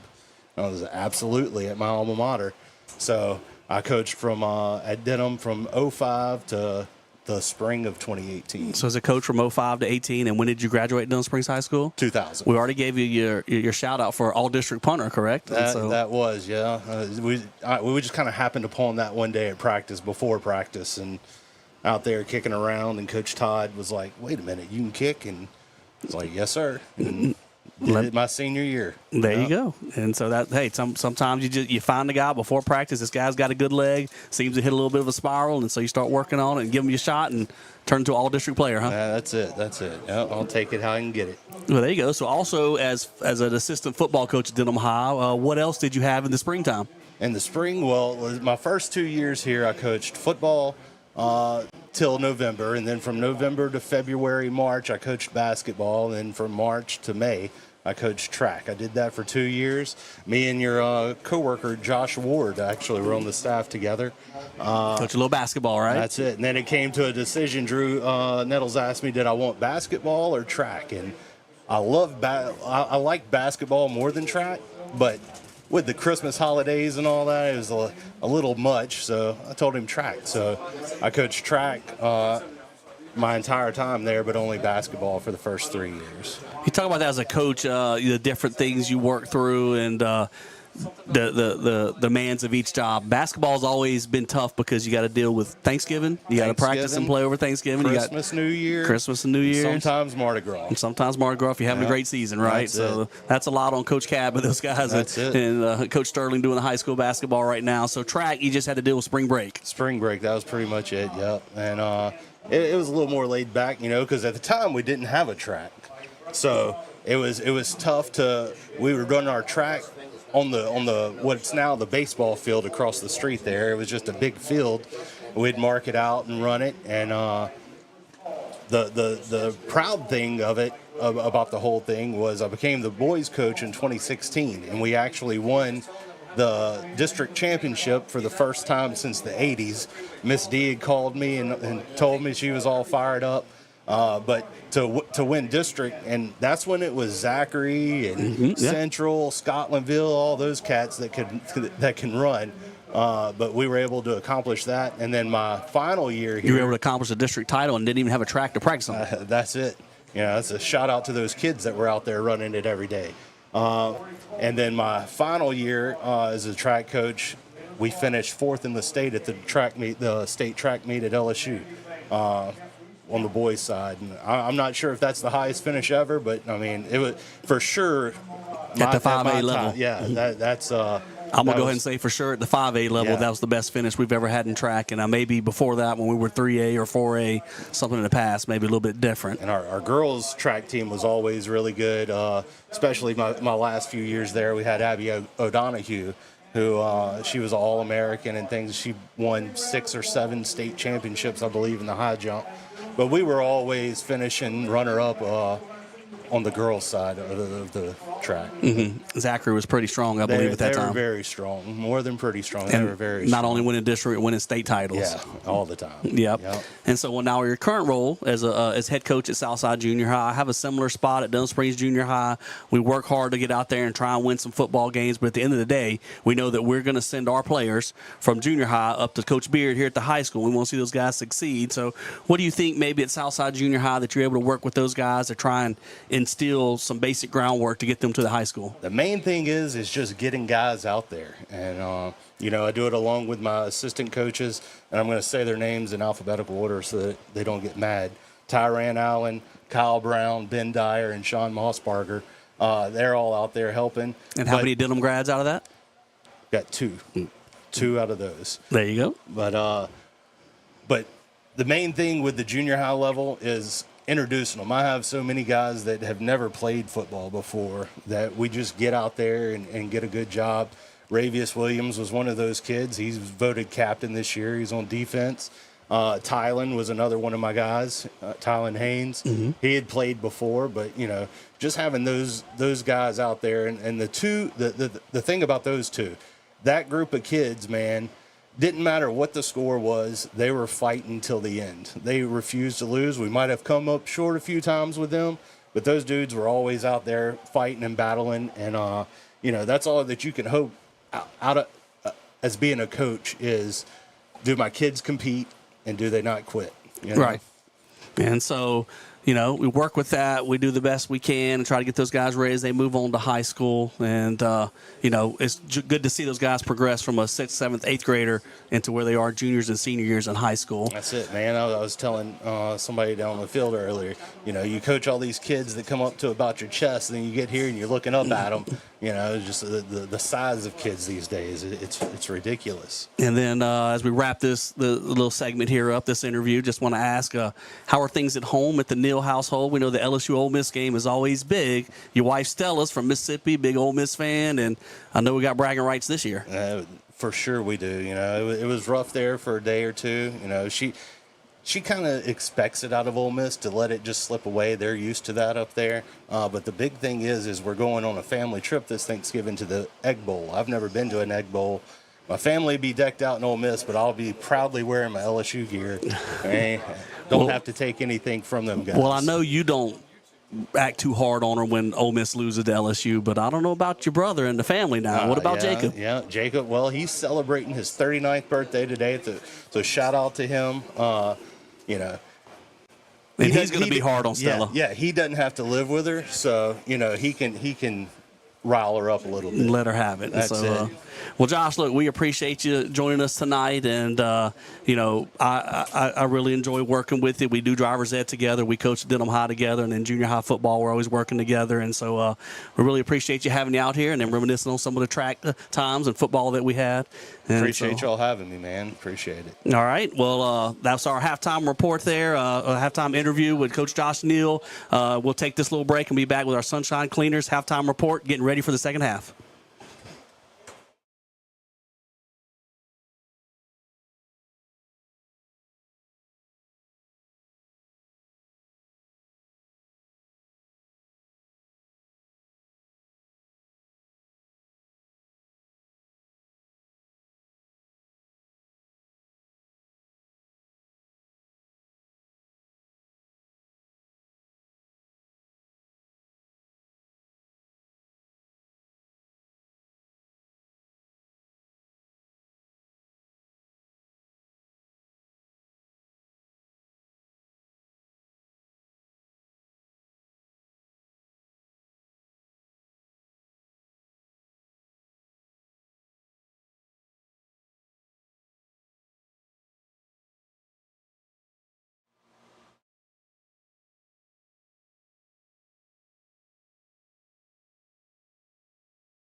Hello? Hello? Not hearing anything.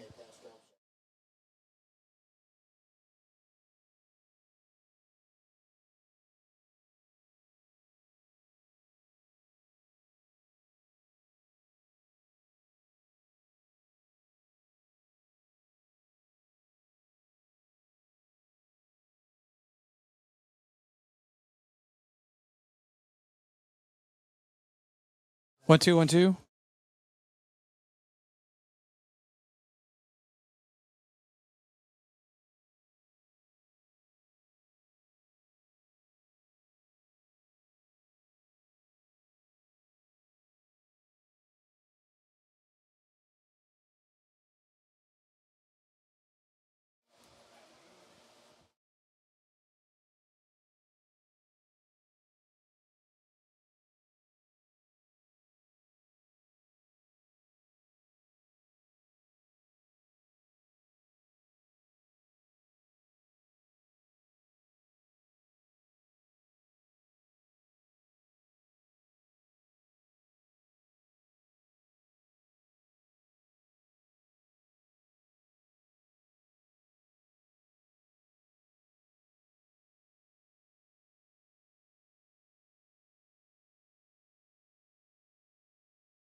Hi, we welcome back in. It is Yellow Jackets football. It is Family Radio 91.9 FM on the web at johnfineproductions.com. And here is your second half underway as it will be Yellow Jackets on the return. That was Kerner with a good return right there for the Jackets. We mentioned in the first half he's had some running room on these returns, looking to maybe pop a big one there, but a solid return getting out across the 30-yard line. Jackets offense had chances to move the ball and get in a scoring position once early in the first half, and then in the second half still moved it a couple times before things went backward on us. We had a chance to get there at halftime, try and tidy everything up, and a chance to go down the field right here and cut this lead in half. All right, Mitch, so it will be first and 10 for the Yellow Jackets. It'll be from the 30-yard line, and it will be Jerry Horn out of the shotgun. We'll step up. We'll step back now. We'll look to throw. He does. He's got his receiver, and it is going to be Peyton Puffer on the reception, and it is going to be a second down and short now for the Yellow Jackets. Just underway here in the second half action from Yellow Jacket Stadium. Good play to start that half right there. I don't know if Horn meant to start out to his right, but he came back to the left, and he checked from deep receivers back down short to Peyton Puffer and picked up some good yards. All right, so it'll be first down for the Yellow Jackets. Second and short is going to be Tylen Haynes, who gets across the 40 to the 43-yard line. That's a first down for Denham Springs, making a Big Mike Sports Bar and Grill Jackets first down, and that is happy hour, which is 3 to 7 weekdays there at Big Mike's, and all day on Sunday. That is Big Mike Sports Bar and Grill. Tylen Haynes almost broke another big run, but Jeffrey Caldwell was able to tackle him down by the shoes right there to stop a bigger play, but we did get the first down. Is he calling? I'm hearing a phone call over here. Yeah, here is the carry, and it will be to midfield and being stood up as Brenton Paul right at midfield. Nice run right there by, that's Jerry Horn with the keeper again. Brenton Paul was in there trying to give him a little more space. Well, Horn, once again, we saw him run some powerful runs in the first half, and that was another one. He took a little inside quarterback power, got hit about 5 yards from the line of scrimmage, and drove the pile another extra 3 or 4 yards as he kept driving those legs. And once again, we've had some good success on first down. Yep, so it is going to be first and 10 right at midfield for the Yellow Jackets. It'll be Jerry Horn. It is a pistol formation. And here is the snap. We'll put it into the belly of Brenton Paul, who tries to find some space, escapes a couple of attackers, stays on his feet. He's at the 45, going to be pushed out of bounds, shy of the Walker 40-yard line, but a nice run right there by Brenton Paul as he picks up another first down for the Yellow Jackets. Make that a Big Mike Sports Bar and Grill Jackets first down.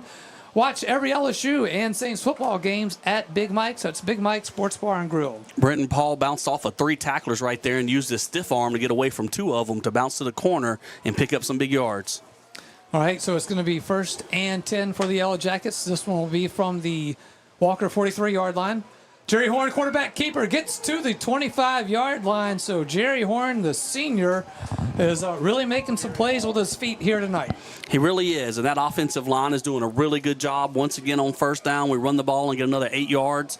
And that line, which we wondered before the game, where we're going to hold up to that Walker defensive front, and we really have done a good job. We've been opening up some good running room for both Brenton Paul and Jerry Horn to run behind, and Jerry Horn's running powerful behind those big pads, shoulder pads of his, and making powerful runs as he hits the second-level defenders.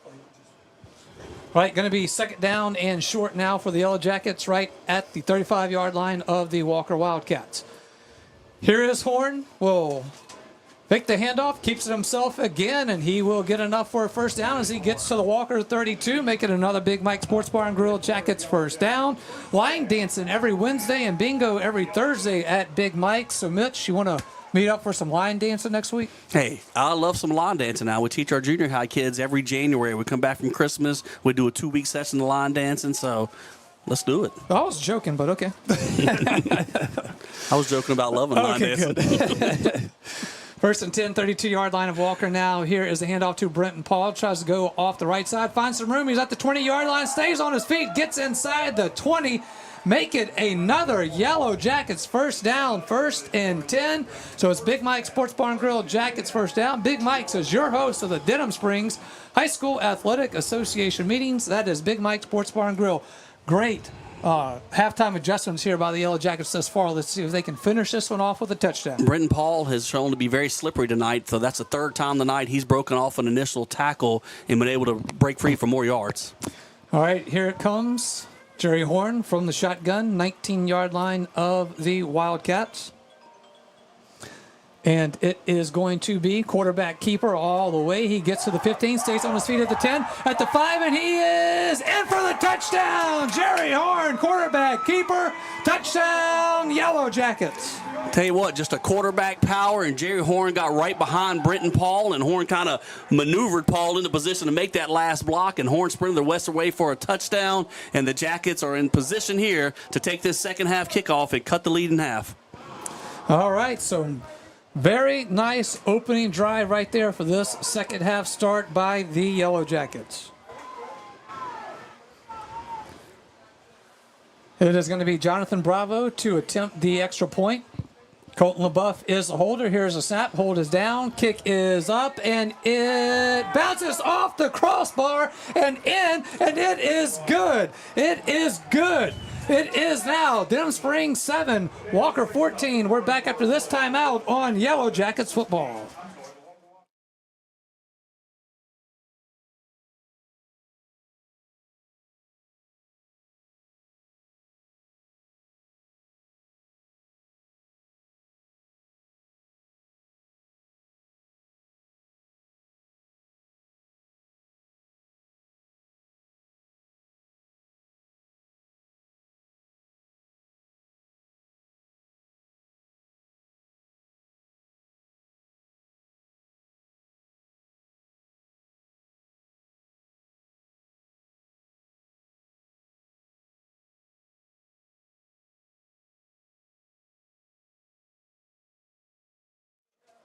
As we welcome back into Yellow Jackets football, it is Denham Springs 7 and Walker 14. That will bring us to a Brandy Robertson State Farm Insurance scoring drive for Auto, Home, and Life. It's Brandy Robertson State Farm Insurance.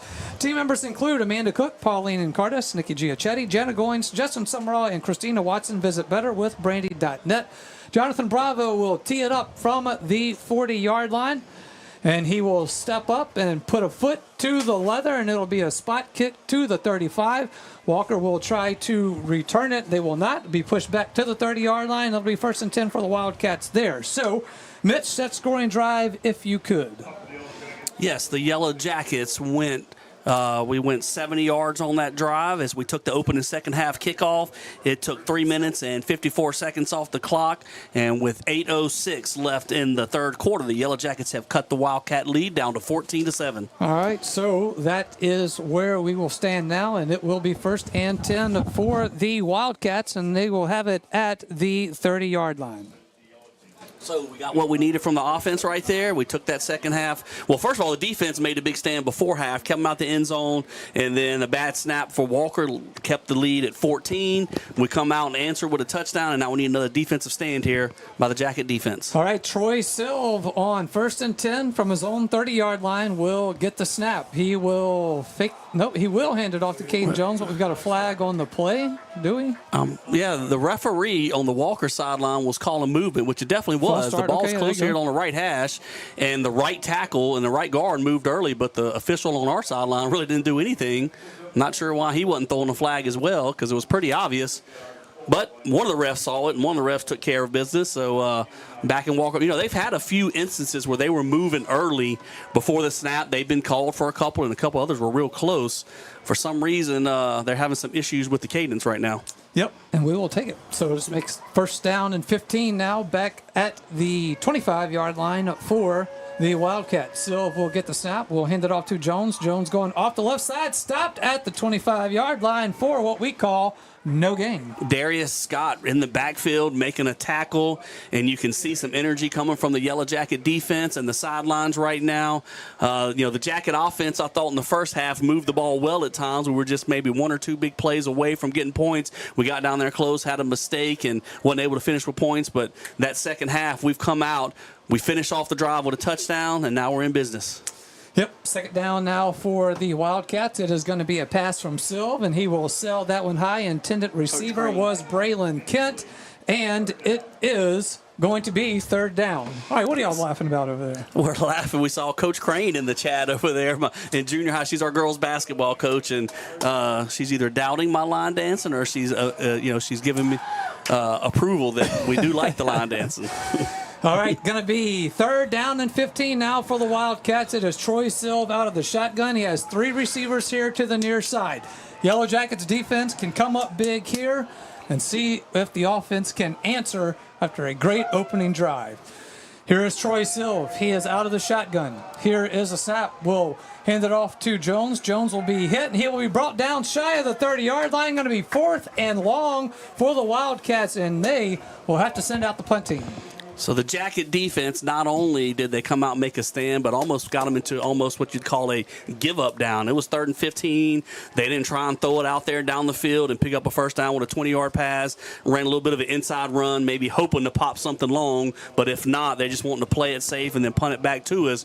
So the defense did a really great job right there, and now we're hoping to even take the ball back with some good field position. All right, and that will send out, that is Kent to punt it away for Walker. Here is the punt. It is going to be Kerner back to receive. He gets it at the 40. Actually, they're going to put him down at 38, 39-yard line.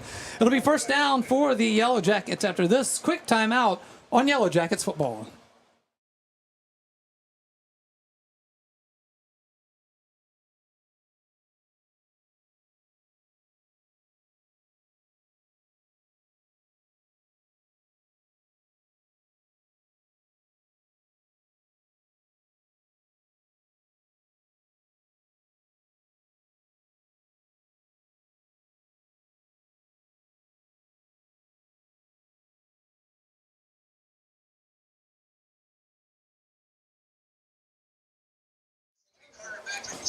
That's the Welcome back in, Yellow Jackets football. It is going to be 1st and 10 for the Yellow Jackets. They will start this drive at their own 39-yard line as Tanner Kerner with the fair catch.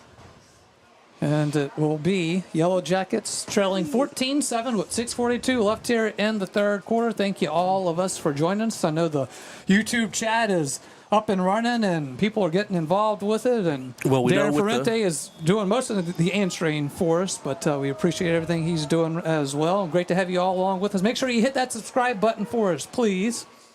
First and 10 Yellow Jackets. It'll be horn, pistol formation. It'll be a handoff to Britton Paul right up the middle. That's Slade Daigle. Slade Daigle checks in for Britton Paul. My mistake, and Slade Daigle runs it right up the middle and is brought down at his own 47-yard line. Daigle right there, knifing through the Walker defense. Once again, finding room over the right side of the Yellow Jacket offensive line. And so this entire second half on first down, each of our runs are netting 7 or 8 yards, really 8 to 9 yards on first down every time. Second and short. We'll call it second down and 2 now. It's from the 47-yard line. Jerry Horn will keep it himself. He gets to midfield and gets just across midfield. Looks like they're going to mark him down at the 49-yard line of Walker. So he will get into Wildcat territory and make that a Big Mike Sports Bar and Grill Jackets first down.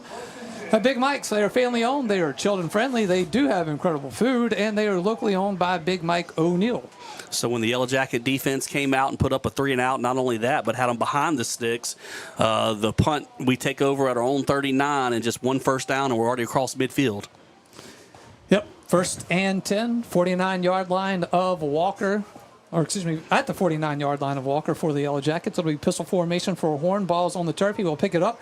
He will hand it off. That's going to be Slade Daigle coming near side, and he will get to the 45-yard line. So a nice first down run right there by Slade Daigle, giving a little bit of breathing for Britton Paul. He is, and that wasn't a great snap. Jerry Horn did a good job of knocking it down and got the handoff to Daigle, who took off around the left end. And even though the play started out kind of shaky for the Jackets, we still picked up 5 yards on first down. All right, going to be second down and 5 for the Yellow Jackets, 44-yard line. And here's a handoff. Slade Daigle again. He will try to come to the near sideline, and he will be stopped short. But they will give him about a yard, maybe 2 on the spot. We'll see where they mark him down. Yeah, we've got Christian Ferguson and then Cy Martin over there on the left side. We moved our tight end, Josh Hogan, as well as Peyton Puffer over there to help lead block. So 4 strong blockers on that left side, running behind them right there, trying to keep moving the chains and keep working down the field. All right, 3rd and short now for the Yellow Jackets. Jerry Horn will send a man in motion. That's Slade Daigle. Here is the quarterback keeper. Gets across the 40-yard line. Fights for extra yards as he will barrel his way to the 36. First down for the Yellow Jackets. That's another Big Mike Sports Bar and Grill Jackets first down. Check out the Denham Springs Sports Hall of Fame at Big Mike's. You know, for a team that at times this year we've questioned our ability to run the football, Coach Fournier and his staff have done a really good job of finding some ways to use the quarterback runs tonight, and that offensive line is really doing a good job and open up some running room for the Jackets. All right, 1st and 10, Denham Springs, Walker 36-yard line. Jerry Horn will wait for the snap. He will get it, and it is going to be a quarterback keeper yet again, and he is going to be stopped. Forward progress is going to put him at the Walker 32. He was stopped at the 32, but yet that was still another positive play on first down. If you're going to get 4 and 5 yards every time you run the ball, you're just going to keep running the ball and eventually find yourself in the end zone. But those guys up front, Jackson Martin, Coy Betancourt, Cy Martin, Bryson McCabe, and Christian Ferguson have been doing an excellent job all night long. All right, going to be 2nd down for the Yellow Jackets on 2nd down and 6. Here is Horn looking to throw it. He is looking for Tylen Haynes. That is going to be incomplete. Looking for a flag. Oh my goodness, how do they not throw a flag on that? That is, you see Coach Beard on the sideline there. That is what we would call egregious.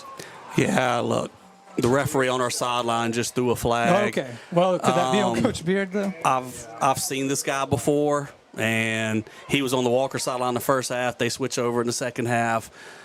This guy's got a very short fuse on the sideline, and he's not going to listen to any coaches doing any arguing at all. But they had a handful of jersey pulling on Tylen Haynes on the pass over there and didn't call a flag. Coach Beard, of course, was letting them hear about it. And now the positive is it's just a warning. The first time you get it, most time it's just a warning. So, you know, no harm, no foul there. Coach Beard can take his warning and try and back off from this point on.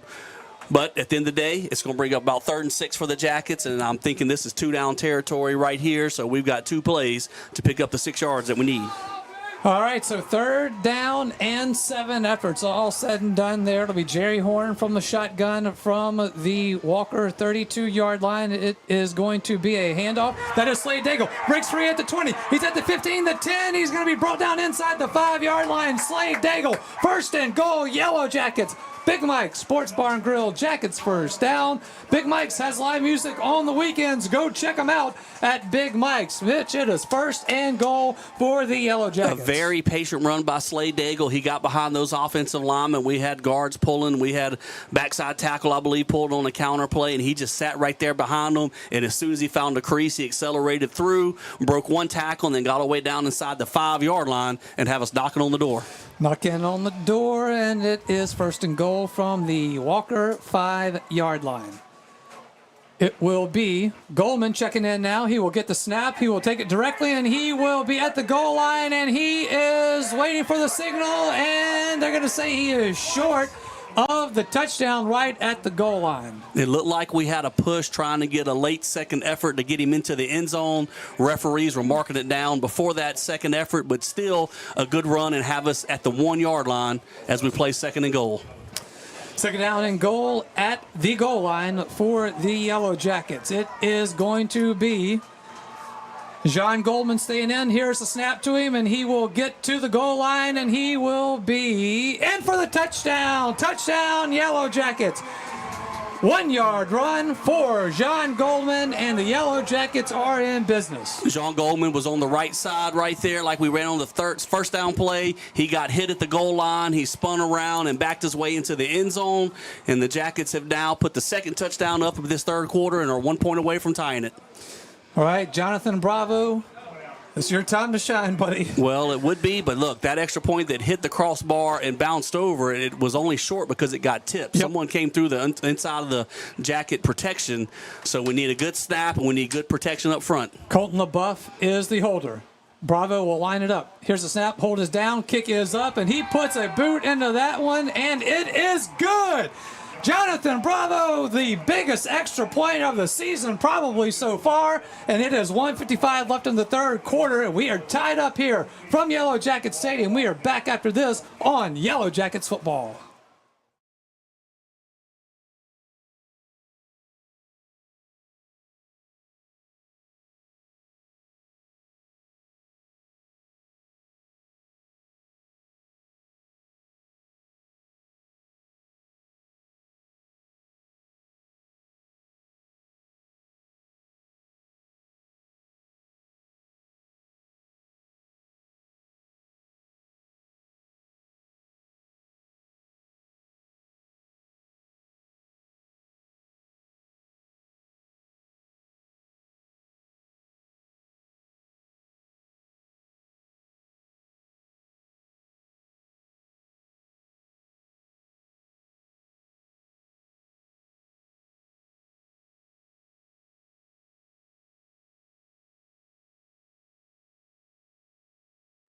As we welcome back in to Yellow Jackets football, it is going to be a kickoff from Bravo, fielded by Walker at the 30-yard line, and it is going to be no return there for the Wildcats. So this special teams the special teams kickoff for the Yellow Jackets is playing well.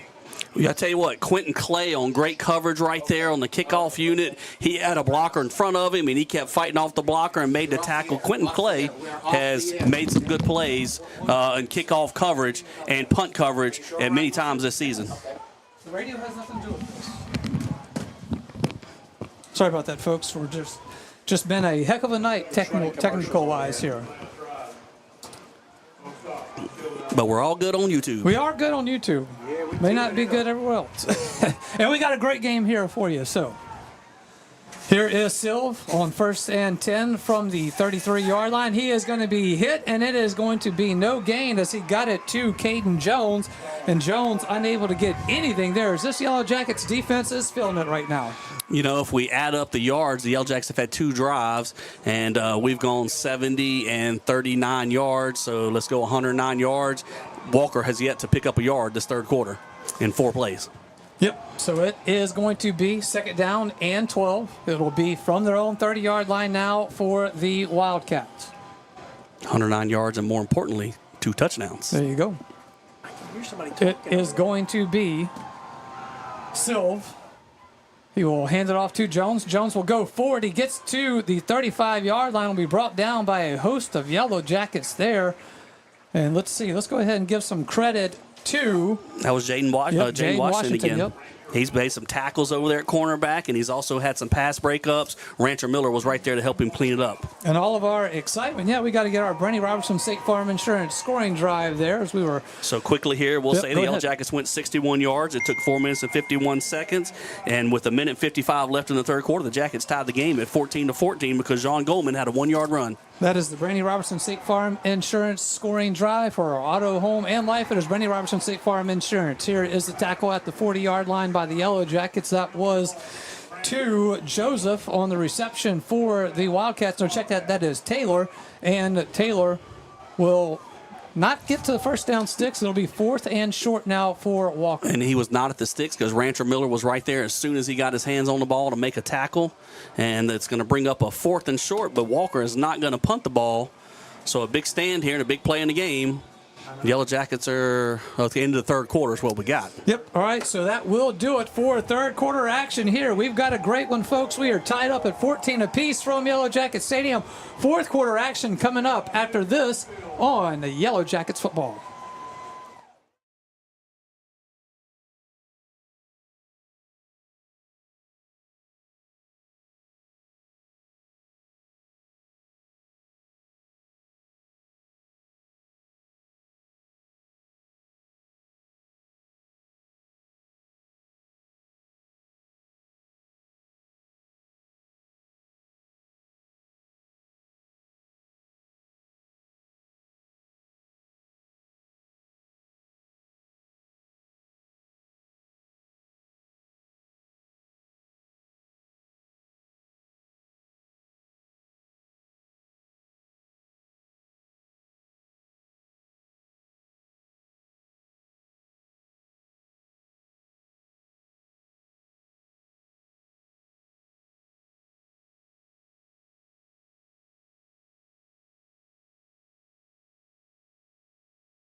Hey, it's Yellow Jackets football. It is a tight one here from Yellow Jacket Stadium as we are tied up at 14 apiece. It is going to be fourth down for the Wildcats. They got it at their own 41-yard line. They will go for it on 4th and short here, 4th and 2. And this is a big one here, Mitch. It's a big one because it's not 4th and a yard. There's no quarterback sneak on this play. And if the Jackets stop them, we're going to be in plus territory with a chance to take the lead. But, of course, Walker is hoping to get the first down and keep the drive moving. It's going to be Troy Sill if he is out of the shotgun. He's got Jones lined up to his right. I believe I have seen them quick kick in the past. This might be a quick kick opportunity for them if they just line up like they're going for it and then punt it away.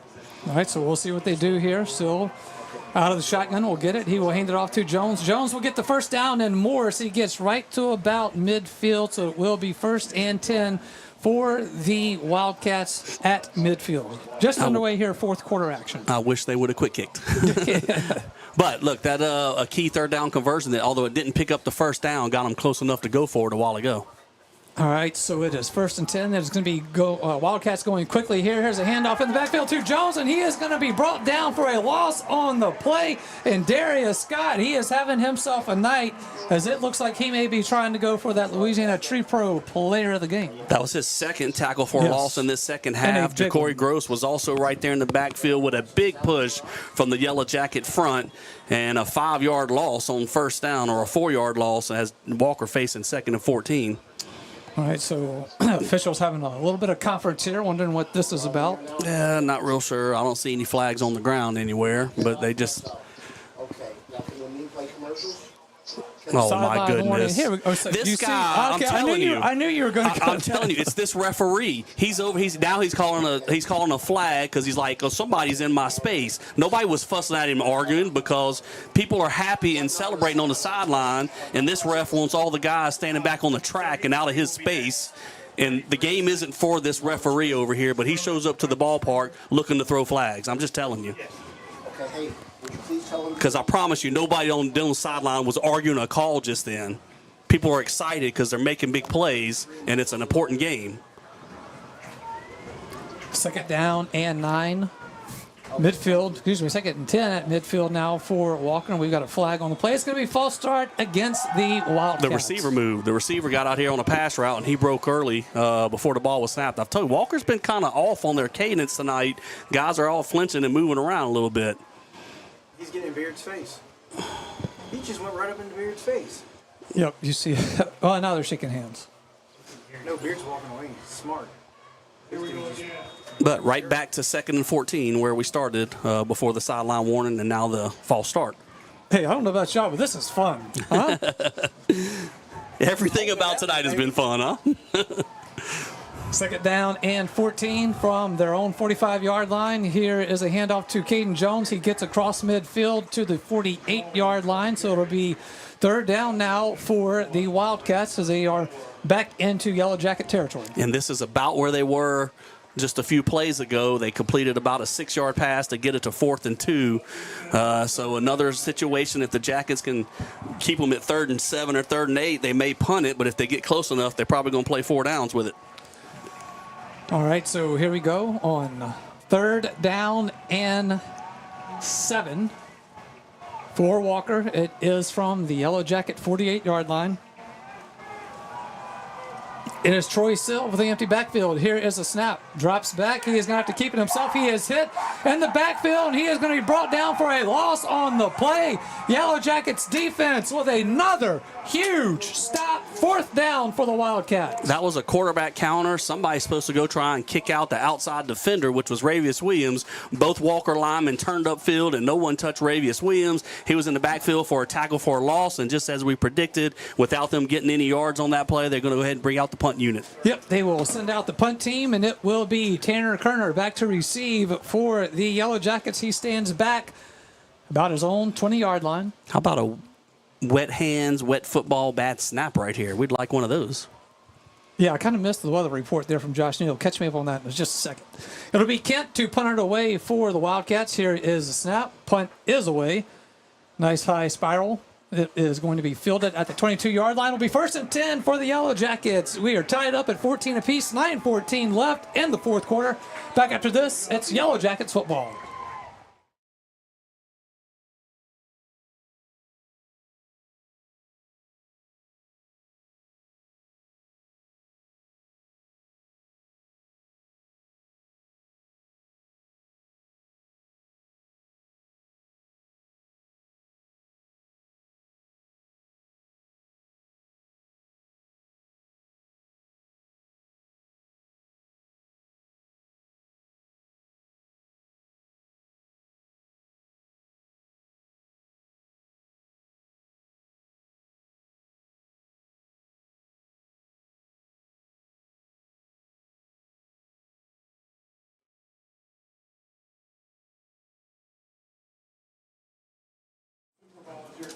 Well, you welcome me back in. It is Yellow Jackets football. It is 9:14 left here in the fourth quarter. Josh Ward alongside Mitch Covington. All this great camera work you're seeing tonight is our guy Jake Williamson.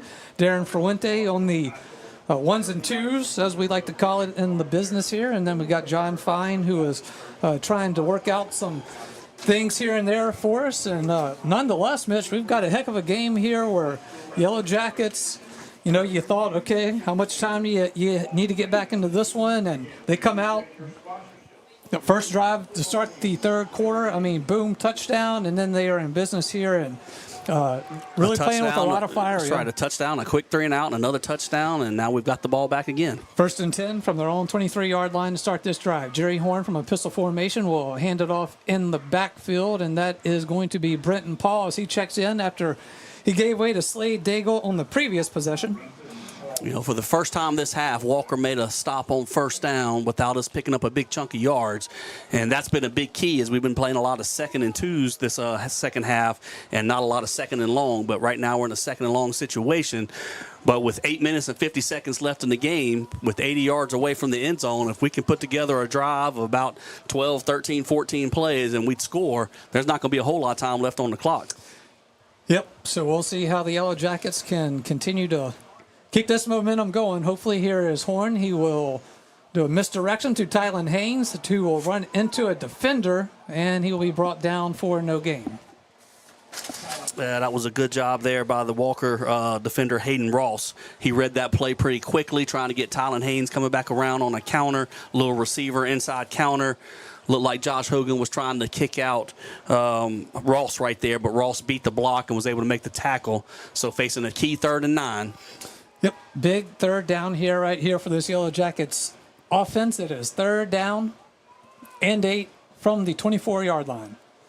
Jerry Horn will get the snap. He drops back. He's looking to throw, steps up in the pocket. He's going to be hit, spins around from it, gets across the 25, and will be brought down just shy of the 30-yard line. So they'll mark him down about the 28 or the 29, and that looks like it will send out the punt unit for the Yellow Jackets. Looked like we had a little bit of confusion in some spots with our receivers when they went out on their pass routes. Had a lot of guys kind of clustered in one area.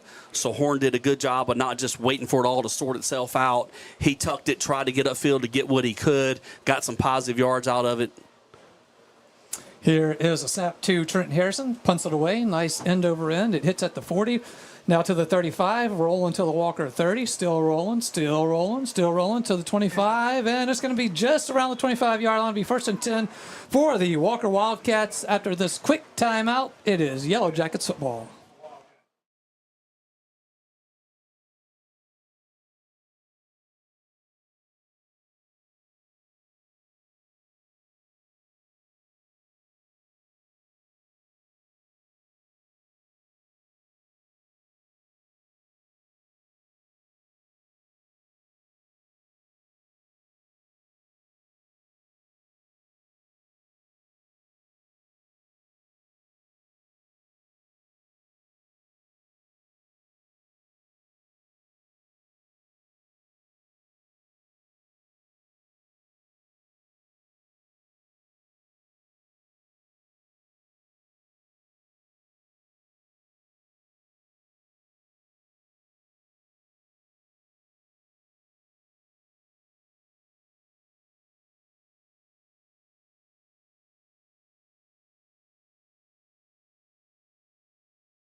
As we welcome you back into Yellow Jackets football, it is going to be 1st and 10 for Walker. They will start this drive at their 24-yard line. This is a great punt right there by Trent Harrison and a nice Yellow Jackets roll to start this drive for Walker, pinning them back at their own 24. It will be Troy Silv.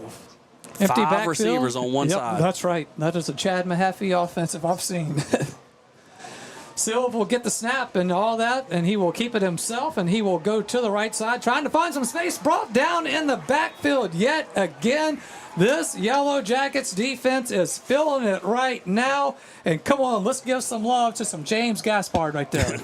Give love to a lot of the defense because I tell you, they went 5 receivers on one side of the field. I've seen quads on one time. Never seen 5 over there. I don't even know the Spanish word for 5. So, but they tried to go a quarterback run. Ja'Cory Gross made him bounce out wide. Gaspard ran him down. Cinco? You don't know Cinco? I can't think on my feet like that. Here we go. 2nd and 11. Here is a run out of the backfield. That is going to be to Caden Jones. And looks like he may have picked up enough for a first down. And he does as he gets to the 35-yard line. Tell you what, we had him stuff up the line of scrimmage, and just as we mentioned about Slade Daigle having a patient run earlier, Jones just kept behind those linemen, kept seeking and looking around and trying to find somewhere to go, and he eventually bounced around the edge and was able to get outside to the corner. Good job by Caden Anderson to stop him after what gain he did get, though. All right, and it is going to be 1st and 10 from their own 35-yard line. Here's a bad snap. It is on the ground and having to go all the way back to his own 22-yard line as Troy Silv to recover this one. So we had a couple of those earlier in the game. Walker was due one right there. We have, and Coach Neal with the halftime report told us how heavy it was raining earlier in the game, and it had lightened up a little bit, but you can still look outside and see there's a steady little rain that is still dropping. And so after every couple of plays, even if you get a dry football in the game, the center's hands are going to be slippery because he's blocking guys who have wet jerseys, and he's sweating, and that ball gets slippery as the drive moves along. All right, going to be 2nd and long now for Walker. Here is a low snap. Troy Silv will pick it up and hand it off to Caden Jones, who will go forward for about a yard, gain 2 at most, and it's 3rd and long now for the Wildcats. Another good job coming around the outside edge by Ja'Cory Gross. The Jacket defensive front, Trenton Harrison, your senior nose guard, Darius Scott in there stuffing it up, Caden Allen making a wall up front, and then Ja'Cory Gross running around the backside and tackling them before they pick up many yards. All right, 3rd and a mile for the Wildcats. They have it at their own 24-yard line. What, 3rd and 20? 21. 3rd and 21, yeah. Yep. Troy Silv from the shotgun will get the snap. He will drop back. He will look to throw. He fires it downfield. He is looking for Taylor, and it is going to be incomplete at the Yellow Jacket 35-yard line. It is 4th and 21 for the Wildcats, and they will have to send their punt team out now. And let's see if we can get a little field position here, Mitch, with 4:59 left in the ball game, and we are knotted up at 14 apiece. Tell you what, that was scary. Rashad Taylor showed some good speed. He had a step on Caden Anderson, but Silv's throw held him up, and he underthrew it just a touch. He tried to jump up high over top of Caden Anderson to catch it, but wasn't able to bring it down. All right, so now it is 4th and 21, and that will send out Kent to punt it away for the Wildcats. Here is the snap. Pressure is coming. He gets the punt away. A nice end over end. It is going to be caught by Tanner Kerner at the 45-yard line, and that's where the line of scrimmage will be. So we will take a timeout. When we come back, we will have Yellow Jackets 1st and 10 from the 45-yard line. We're back after this. It is Yellow Jackets football.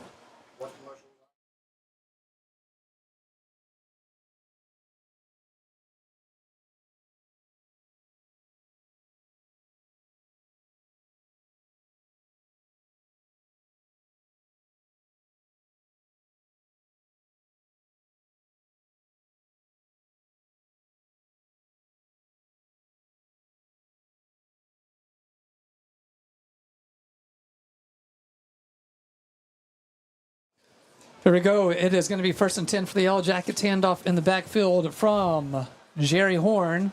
And that is going to be a handoff to, was that Daigle? Was that Daigle? Okay, it was Daigle, but we bobbled the handoff. I don't know, whatever. The handoff wasn't great. I don't know if the ball was too high, if Daigle's hand was in the way, something quite happened. He bobbled it and he double clutched it, and I think that kind of lost his rhythm as Walker was in there quick to hit him in the backfield. All right, so it's going to be 2nd down and 12. 2-yard loss there by the Yellow Jackets. It is 2nd and 12. Here is Horn out of the shotgun. He's looking to throw. He throws it. It is going to be caught by Colton LaBeouf. Yes, it is going to be a catch. Colton LaBeouf with the catch. It is a 1st down for the Yellow Jackets into Walker territory. That's a Big Mike Sports Bar and Grill Jackets 1st down at Big Mike's. They deliver through Grubhub, or DoorDash. Very good catch by Colton LaBeouf. Tylen Haynes was clearing out downfield. 2.5 Walker defenders ran with him. LaBeouf snuck right behind him, and Horn put the throw in there, and a sliding catch by LaBeouf. 1st and 10 for the Yellow Jackets. They now have it at the Walker 40-yard line. It is Jerry Horn from a pistol formation. He is going to hand it off to Slade Daigle. Slade Daigle going off the left side will be brought down at the line of scrimmage for no gain. Had a little bit of runner room, it looked like, but that hole closed quickly, as that looked like that was our man. Dante Flowers from Walker that got there to make the tackle. So 3.5 minutes left. The Jackets would love nothing more than to have a 3.5-minute drive for the rest of this game and finish it off with either a touchdown or a kick to win. All right, so here we go. It is going to be 2nd down and 10. Walker 40-yard line. Jerry Horn going to keep it himself. Gets to the 35. He's still on his feet at his 30. Still barreling forward and still pumping those legs. And he will be brought down at the 26-yard line. Make it another Big Mike Sports Bar and Grill Jackets first down. Watch every LSU and Saints football game at Big Mike's. First down, Yellow Jackets with 3:15 left in the 4th quarter.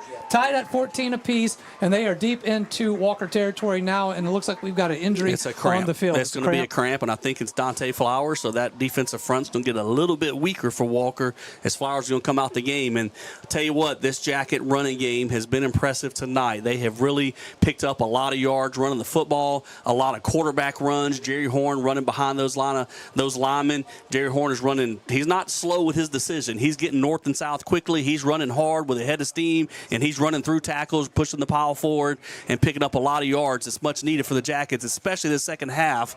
And then once again, we start looking at where we are in the game. Tie game, 4th quarter. 3 minutes and 15 seconds left. The Jackets are going to want to try and keep the ball on the ground right now because we've been pretty successful with it, and keep that clock rolling and finish off right here with a kick or a score, hopefully in the last minute. All right, so with the 3:15 left and as you mentioned, Flowers going out there for a minute, that is a big space on that defensive line that's going to be vacant here for a few plays. See if the Yellow Jackets can take advantage of it. What an exciting night here on senior night from Yellow Jacket Stadium, and what has been a wet one. Rain has constantly been falling. It slacks a little bit. It comes down a little bit more. What was Josh Neal's overall? That is just wet? Yeah, that's right. Not raining as hard now as it was in the 1st quarter. 27-yard line of Walker for the Yellow Jackets now. Jerry Horn will work it from the shotgun. Here is a snap. Fakes the handoff to Daigle. Will keep it himself, and will get to the 25-yard line. And a good read by Horn. I think he had the option to hand off to Daigle to the left side. He saw the defense flowing a little bit with Daigle. He pulled it, got to the right side, picked up a few positive yards there, bringing up a 2nd down. 2nd down and 8 from the Walker 25-yard line. Jerry Horn from the shotgun. Will get the snap. Picks the handoff, keeps it himself again. Escapes a couple tackles. He's at the 20, he's at the 15, the 10. He's at the 5, going toward the goal line, and he is out of bounds at the goal line. My goodness, it looked like a touchdown, and they mark him out of bounds right at the goal line. I'm sitting here, I don't know how they call that out of bounds, but you know what? It's not the worst thing that could have happened. Somebody's got to tell Jonathan Bravo we didn't get in the end zone. He's trying to set up for an extra point. Well, I would agree it's not the worst thing, but we don't get to run any more time off because he ran out of bounds. He stepped out of bounds at the 1. But once again, Horn, like I said, running hard. He ran through a tackle. There was a Walker defender right there at the line of scrimmage or near it after about 1 or 2 yards, and he ran through that tackle and was sprinting the rest of the way almost into the end zone. All right, so here we go. We've seen this formation again where John Goldman comes in at quarterback. He gets a snap. He's going to keep it himself. He goes forward. He is in for the touchdown. Touchdown, Yellow Jackets. John Goldman, number 2 of the night. The Yellow Jackets getting an unbalanced formation on the right side. We get an extra lineman over there, and Goldman is catching the snap and following Grant Crane and other running backs in front of him into the end zone. And the Jackets have now put their 3rd touchdown on the board in the second half, awaiting this extra point to try and take a 7-point lead. Bravo, bravo, bravo. Big extra point here. Colton LaBeouf is the holder. Bravo to attempt the extra point. Snap. Hold, kick is up, and it is through the uprights, and the extra point is good. Yellow Jackets take the lead. They lead it 21-14 over the Walker Wildcats. 2:18 left in this fourth quarter. We are back after this on Yellow Jackets football.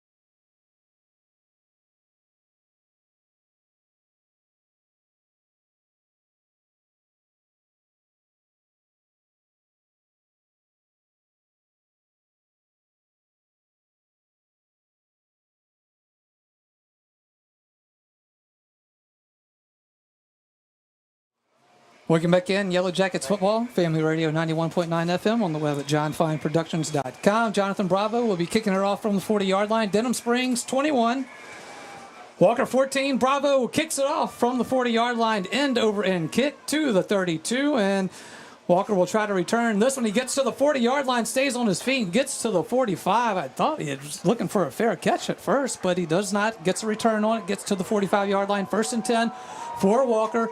2:12 left here in the fourth quarter. Yellow Jackets with the lead. That will bring us to a Brandy Robertson State Farm Insurance scoring drive for Auto, Home, and Life. It's Brandy Robertson State Farm Insurance. Team members include Amanda Cook, Pauline and Cardis, Nikki Giachetti, Jana Goins, Justin Summerall, and Christina Watson. Visit betterwithbrandy.net. Yellow Jackets went 55 yards, took 3 minutes and 7 seconds off the clock, and John Goldman's 1-yard touchdown run gave the Jackets a 21-14 lead with 2 minutes and 18 seconds left in the game. Here is Troy Silva on 1st and 10. We'll hand it off to Caden Jones. Caden Jones will get across the line of scrimmage and pick up about a yard or two.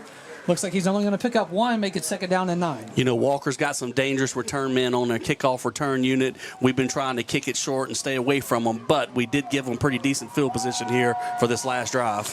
All right, Troy Silva will have an empty backfield now. Here is a snap on 2nd down and 9. We'll throw it. Has Jones on the flats. Jones will get to midfield and be brought down at the Yellow Jacket 49-yard line. Rancher Miller in on the tackle along with Ravius Williams. I'm going to give Ravius Williams a ton of credit. I saw that bubble screen, and it looked like they had some blockers in front with Caden Jones in some room, but Williams fought off that block, helped to make the first hit on the tackle. And I'm reminded of the Jamboree where we had the lead and Walker made a drive late in the game and the defense was trying to hold him out the end zone. Looks like it's coming down to that again. Clock runs, minute 15 left here in the fourth quarter. It is 3rd and 4. Silv will keep it himself, gets across the 45, will actually be brought down at the 45, but it is going to be to the Yellow Jacket 44-yard line where it will be 1st down for Walker as the clock is at 1:07. Jaden Washington with another good tackle at cornerback because Silv was just now about to pick up some full speed and try and get an open field. Here is Silv, will fake the handoff again, keeps it himself, gets to the 40-yard line, gets inside the 40, be brought down at the Denham Springs 37. And got Walker, a timeout on the field. Yep, they got to use a timeout. They will take it with 53 seconds left here in the fourth quarter, and we are back after this on Yellow Jackets football. Josh,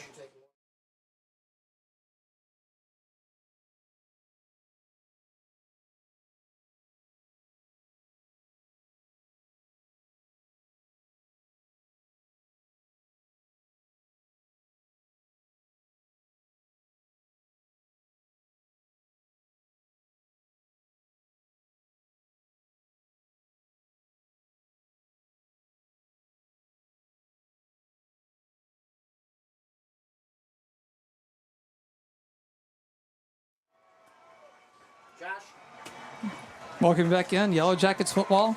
It is 1st and 10 for, 2nd down, not 1st and 10, 2nd down for the Wildcats. Going to be 2nd and 3. Well, Walker's going to have 2 more timeouts. That's the first one they've used. So 53 seconds seems kind of short, but with 2 timeouts, that's a little bit more time, so they're not super rushed yet. From the 37-yard line of Denham Springs, Silv drops back, looks it through. He does. Is going to be caught at the 30-yard line and brought down. On the reception is going to be Caden Jones for the Wildcats. Now the Wildcats trying to go a little bit hurry up here as the clock now ticks with 45 seconds left. They definitely will be hurry up. 1st and 10 from the Yellow Jacket 30-yard line. Still drops back, looks it through. Pressure's coming. Now he rolls. Now he have to throw this one out of bounds, and that'll stop the clock with 36 seconds left in the game. Good job in coverage there by Ja'Cory Gross. We've called him out on making tackles in the backfield. Well, that time he was dropping in pass coverage, and Silv wanted to throw the ball out there quickly, trying to get to Rayshard Taylor, but Ja'Cory Gross jumped right in front of that route, and Silv had to tuck it and then just throw it away. 36 seconds left here, fourth quarter. Denham Springs 21, Walker 14. What would you expect out of these two parish rivals? Coming down for a great finish. All right, on second down and 10, Troy Silv will be out of the shotgun. Here is the snap. He drops back. Pressure comes. He has to step up. He will throw it on the run, and he has to sail that one out of bounds, and that will stop the clock with 30 seconds left, and it is 3rd and 10. Kind of interesting to watch. Walker ran a lot of deep routes on that one. I mentioned that they weren't super rushed. They had a first down at the 30 with about 45 seconds or so a little while ago, but now after 2 plays facing 3rd and 10, but right there looked to get the ball deep. Thought they might try and chop off another short couple of passes, and maybe even a quarterback draw and use their timeouts if needed. But good coverage by the Jacket secondary. 30 seconds left here. It is 3rd and 10 from the Yellow Jacket 30-yard line for the Walker Wildcats, and we've got a flag on the play. Yeah, that's going to hurt. Got us to jump off sides on that one. Hold your water. Yeah, that's... I'm trying to see who that... Devin Mack, I believe. But it doesn't look like Devin Mack. That looks like the number, though.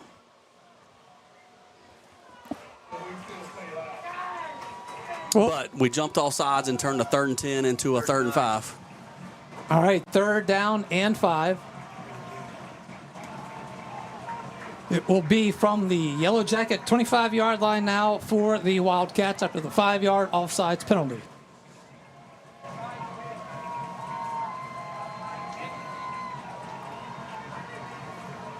Here is Silv. He drops back, looks to throw, throws it middle of the field. It is going to be incomplete, and it is 4th down, and there is a flag on the play. Oh, my goodness. They weren't even throwing to that guy.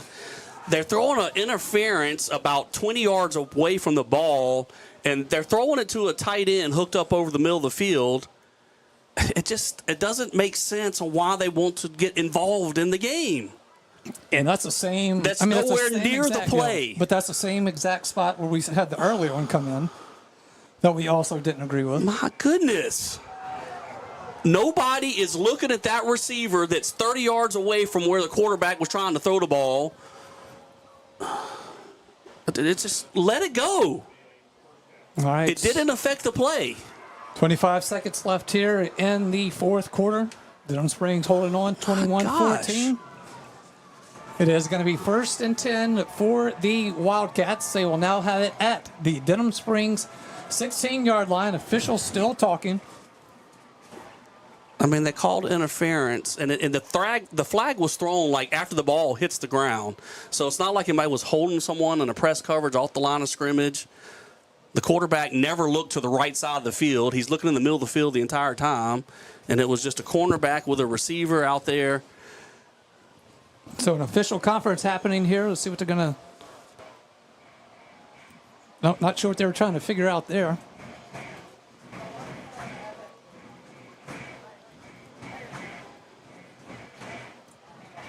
All right, waiting to see what... Oh, they changed it from interference to holding. But that might make it a 10-yard penalty instead of a 15. But if they marked all 15, they need to back the ball up. It should be a 10-yard penalty for holding, not 15 yards. They gave him 15 yards. Yep. I'm just telling you, the ball was like on the 30. Well, we jumped off sides, didn't we? It was on the 30. Yeah, that's right. Yep. Right, yep. So it's a 10-yard penalty. All right, so 1st they got it right. and 10. One of the few things they got right tonight. Silv out of the shotgun. Will get it. Drops back. Looking to his left. Steps up in the pocket. Pressure is coming. He is going to shovel pass it to the 15-yard line to the 10, and being pushed out of bounds is Joseph. And I give Silv some credit there. That shovel pass, as a lot of pressure was coming, gets it to Joseph, and it is going to be out of bounds. We'll see where they mark it officially. It looks like it's going to be about the 8-yard line. The shovel pass picked them up 6 yards off of it, so that was key because they can. 16 seconds They've left. got timeouts. They could possibly try and sneak a run out of it. All right, Troy Silv from the shotgun on 2nd and 4. Gets the snap, fakes the handoff. Pressure is coming. He is going to be hit. Ball comes loose. It's on the turf. He's back to the 25-yard line, and it is going to be third down with 9 seconds left in the fourth quarter. That was right there. Darius Scott. We've called his name out several times tonight. Huge play, not only with the tackle in the backfield, but getting the ball loose and a big loss.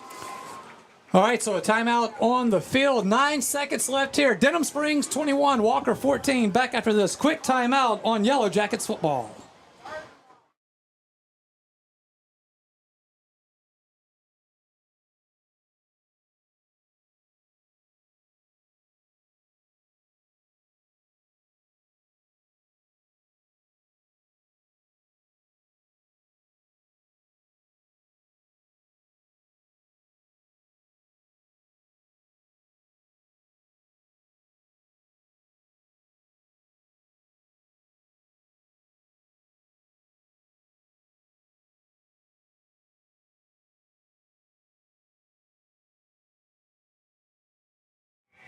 Welcome back in, Yellow Jackets football. 9 seconds left here in the fourth quarter. It is third down and 18.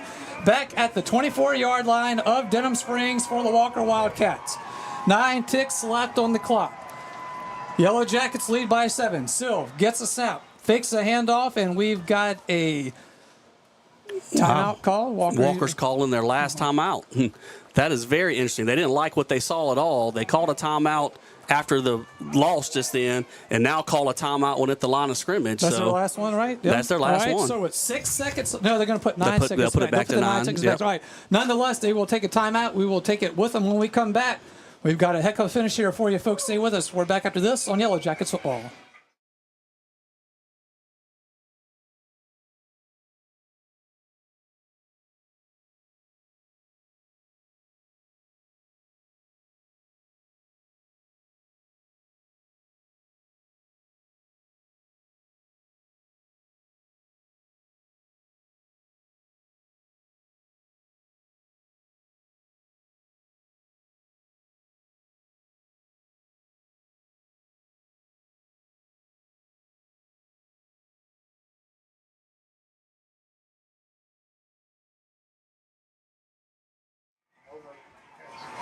All right, here we go. 9 seconds left in the fourth quarter. Denham Springs 21, Walker 14. Third and 18 from the Yellow Jacket 24-yard line. Troy Silv gets it from the shotgun. He drops back, throwing it towards the end zone. It is going to be incomplete as the clock stops with 5 seconds. It'll be fourth and long for the Wildcats. Maybe will be their last play of the game, we hope. Rancher Miller was right there where he needed to be. They tried to squeeze the ball into Carleon Joseph. Middle on a skinny post. Rancher Miller breaking on it. Actually had a chance to pick it off. Went off his hands. But a great effort right there. And now with 5 seconds, it's down to one play. Walker has to get the ball in the end zone right here. Well, they could get a first down if they get it to the 5-yard line. But they won't have any time left. And no timeouts, exactly. It is going for bust here. On 4th and 18 from the Yellow Jacket 24-yard line. Troy Silv from the shotgun gets a snap, drops back, fires it towards the end zone, throws it up. It is in the air. It is on the turf, and the clock hits triple zeros, and the Yellow Jackets win. Yellow Jackets win 21-14. The final senior night from Yellow Jacket Stadium. The Yellow Jackets beat the Walker Wildcats. That is a Bank Plus win for the Yellow Jackets, and you can win by visiting Bank Plus for all of your personal and business financial needs. That's Bank Plus, 82 South Range Avenue in Denham Springs. Senior night, seniors deliver, Yellow Jackets win. What a night here from Denham Springs, 21-14 the final, and that will send us to the Ralph, let me slow down for a second. That'll send us to the Ralph Sellers Chevrolet postgame show brought to you by Ralph Sellers Chevrolet, located just across the Amite River Bridge there. Location familiar to you for over 40 years, that is. Ralph Sellers Chevrolet. Good friend, Jim McChristian, parts and service manager over at Ralph Sellers Chevrolet. Go see him. That is at Ralph Sellers Chevrolet. All right, I'm going to catch my breath, and when we come back, we will recap how this one played out. It's going to be a party in Denham Springs tonight, and we are back after this on the Ralph Sellers Chevrolet postgame show.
Welcome back in. It is Ralph Seller Chevrolet post-game show. It is the Yellow Jackets with a big win here on senior night as they win 21-14 over the Walker Wildcats. Yellow Jackets will be having a good time here tonight, John. We'll be having a good time the rest of the night as well, as you will recap how this one played out for us. But, man, what a night. Weather has been a little bit crazy all day, and the atmosphere was a little bit crazy today, and things got a little hairy most of the part. But, hey, we made it to the end, and the Yellow Jackets win. And at the end of the day, that's all that matters, right? Outcome never in doubt, huh? Right. As I heard you say that's one of the coaches walking out, huh? Yes.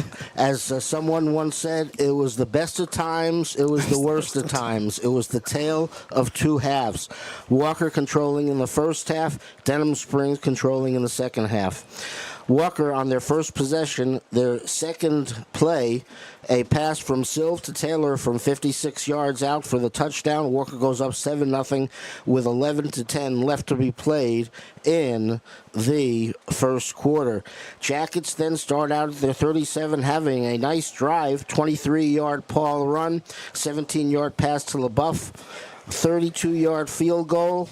The snap is bad. It goes astray, and the Jackets held off the scoreboard. Walker takes over on downs.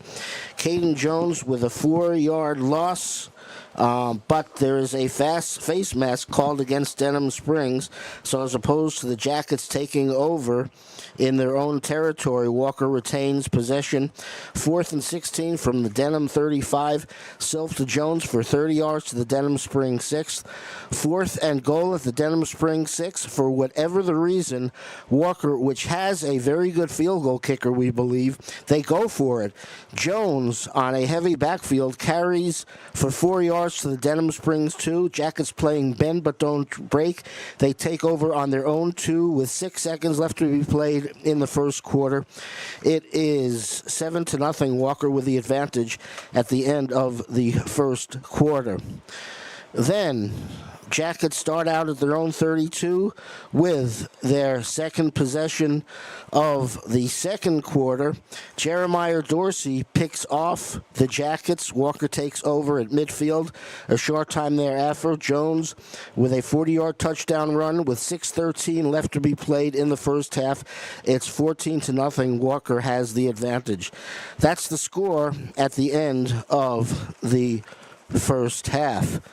Second half, again, all Denham Springs. The Jackets, on their opening possession, they travel 70 yards in 8 minutes and 6 seconds with 3:54 left to be played in the third quarter. Horn with a 19-yard touchdown run. Jackets on the scoreboard. They trail 14-7. Jackets force Walker to punt, and they take over at the Jackets 39-yard line.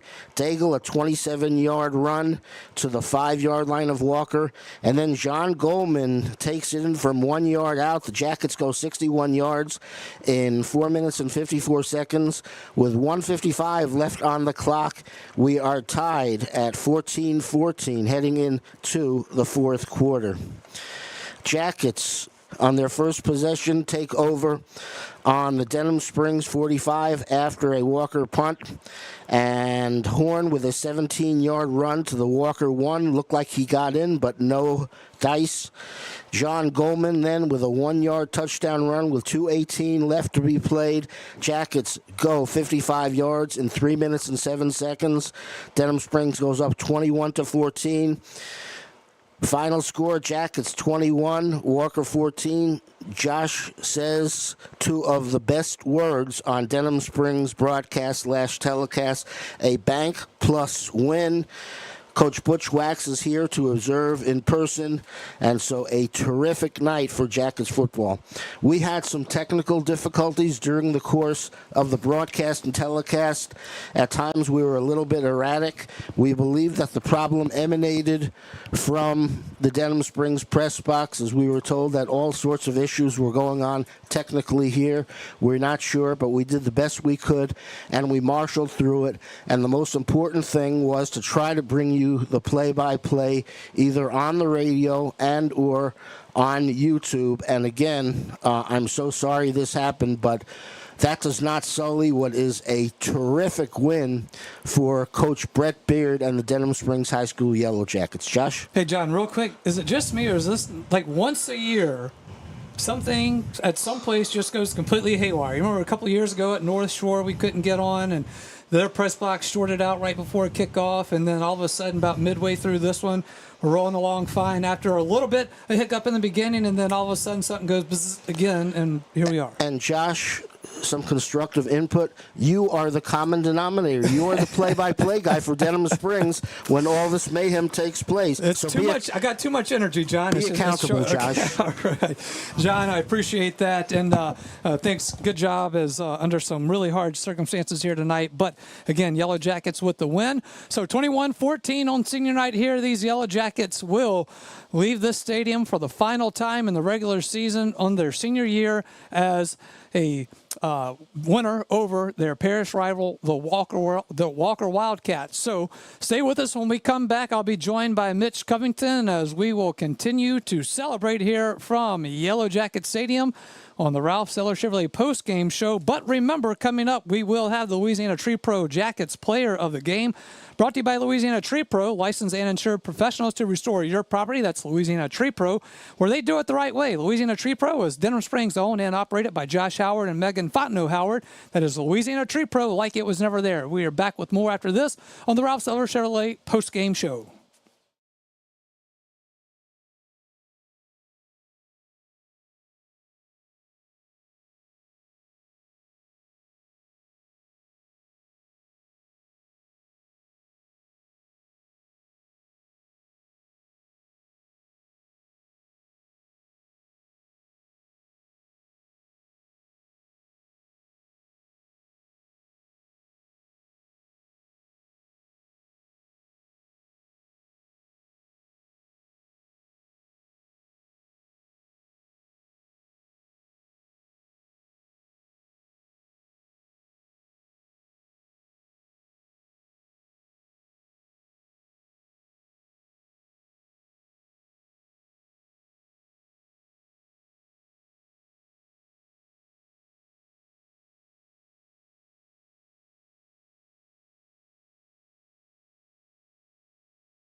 Welcome back in, Ralph Seller Chevrolet postgame show, and it is 21-14, the final here from Yellow Jacket Stadium. And Mitch, it's going to be a party tonight. Denham Springs is going to be rocking wherever you go. I guarantee you, you're going to see the purple and gold, and they're going to be having a good time because this, on senior night for this group to come in, backs maybe against the wall after couple of, the Live Oak game. Then you go to Dutchtown and put up a great effort last week. You didn't sleepwalk through a Prairieville game at all, but one that you knew that you were going to go into, and this one you knew with the rivalry and everything that was going to go into this one, you knew it was going to be a dogfight. And my goodness, what a game! Well, you didn't know for sure if you were in the playoffs. I mean, we were sitting at 18 last week. We won a game and dropped to 22. If you lost the last 2 games of the year, you weren't going to move up. You were only going to slide back a little bit. Could we have fallen past the 28 spot and missed the playoffs? Well, that's not in doubt anymore. We got a big win tonight against Walker. Going to pick up some good quality points from that win. I think some of our opponents are right now winning in their games, so all that's going to help out as well. And we mentioned before the game, tonight, if we could, what was going to happen tonight was going to let us know if we needed to win next week to try and secure a playoff spot, or are we going to try and win next week and maybe, possibly find ourselves hosting a home playoff game. Maybe we climb up enough to get that 16 spot. So, huge game. The only little bit of slight disappointment I have is just the weather. I know held away a big crowd for these seniors. The band wasn't able to make it. Walker's band's not able to make it. We'd have had a lot of people from Walker, a lot of people from Denham would have been here tonight, but it's been raining all day, so I know all those people that couldn't make it to the game have been here watching on YouTube with us. So they were watching the game, just not here in person, but it had been great to have a really big crowd for those seniors. But what a way to go out with a strong finish and a come-from-behind win. Absolutely, and a great man, second half. I mean, it's just, down to the last second. I mean, it was just like the Jamboree. I mean, we went down to a last-second kick that was missed by Walker. So I mean, this year they both teams have played it as close as they could. Now, when you start looking at these scores and you see what the score was last week with Walker and Dutchtown, that was probably the eye popper out of the district last week, and now you see this one, and yes, you're at home and you found yourself down in this one. So when I look at this senior class and what they did here tonight, you could tell it was all on the line here, not knowing if they would get to play in this stadium yet again. I mean, you saw them put it all out there, and when times could have got tough, they kept their head high, they kept fighting, they got back into this one, and then they made a game out of it. Whatever they did at halftime, I hope they can capture that in a bottle and just hold on to it. And start with it next time. But I tell you what, you said when times got tough. Well, it got tough on the second play of the game. Yes. We had a busted coverage. Walker has a guy running wide open downfield. Silv put it right on him. Touchdown pass, and you're down 7-0 before there's a minute off the clock. And so you trailed all of the first half. You tried to fight your way back in there. Had a few missteps when you got close, maybe in some scoring opportunities. And then things went awry in that spot. But we come out the second half, touchdown, 3 and out, touchdown, and then we stop them again, and then with the score tied 14-14, we get the ball near midfield and march ourselves into the end zone and score with just 2 minutes left. Coach Ryan Fournier told us before the game, or he told me before the game, he said, we're coming in with a plan of attack here, knowing that defensive front line is really good for Walker, and especially number 6, Flowers. He is a really good player. He's a really big body. It takes up a lot of space. And it seemed like the Yellow Jackets offense going against that Walker defense, the game plan they came in with, I thought was a very good job by this coaching staff to recognize what they were going against, make those adjustments, and I'm not saying that one day makes that much of a difference, but one more little day of extra preparation to work on those things may have helped out the Yellow Jackets here. It could have helped, and they had a few little extra wrinkles in the run game. We had a lot more runs by Jerry Horn. He normally runs the ball, 3 or 4 times a game, and tonight we don't have official stats, but he had at least 13, 14 designed runs by him, probably more than that. A lot of quick hitting plays, though, with Horn taking the snap and getting upfield. We weren't having to fake a handoff. There wasn't a slow read on is he going to hand it, is he going to keep the ball, and we were able to get upfield quickly, and he got behind those big offensive linemen and a few of those tight ends and fullbacks blocking for him, and we got some positive yards, and Horn kept running the ball hard. He was running through tackles. When he was getting hit, he was driving the pile forward 3 and 4 yards. Britton Paul had a great night running the football, so they really did find some stuff in the run game that really paid huge dividends tonight. Absolutely, and man, just what a game. This defense, you talk about what they do, and I was surprised in talking to Coach Beard this week about how many kudos. I said I'm running out of adjectives to give for this defense, and he was like, well, to the naked eye, it looks pretty good. He was like, to us as coaches, there's some things that we're getting away with. And, of course, I'm Mr. Ray of Sunshine, so I'm not going to bring it up. I'll let him be that guy. But he was just like, look, yes, on paper, on the scoreboards at times and all that, yes, it looks like defense is playing really well. if we can clean up one or two little things here, you're going to see a much different thing. I think you saw that here tonight. Well, that's what outside of the first play. That's what you Second get from play. a coach's staff, that you're never satisfied. You're always striving for that perfect game. You're not going to play it. There's going to be mistakes in every game. And Coach Beard, even though the defense has been playing really well, is still driving. We've got to keep getting better, better. We had a coverage bust, and they scored early in the game. And then they also got another touchdown later in the first quarter, late first, early second quarter, I believe it was. So we're down 14-0. But other than that, the defense played pretty strong. They played really strong in the second half. When we got momentum going offensively, the defense didn't fold and let them chop off some first downs and let their defense rest. We got quick stops. Our offense was right back out on the field. And then once again, like you said in the Jamboree, Walker had a chance to march the field in the last minute, try and put points on the board. They got down to about the 9-yard line, and then Darius Scott had the big hit in the backfield. Quarterback fumbles the ball and loses more yards, even though they recovered it. Really took away their momentum and put them in desperation situation at that point. And the defense held up strong, just like in the Jamboree. All right, so here's what we got to do. As you know, we have got to get some nominees for the Louisiana Tree Pro Player of the Game.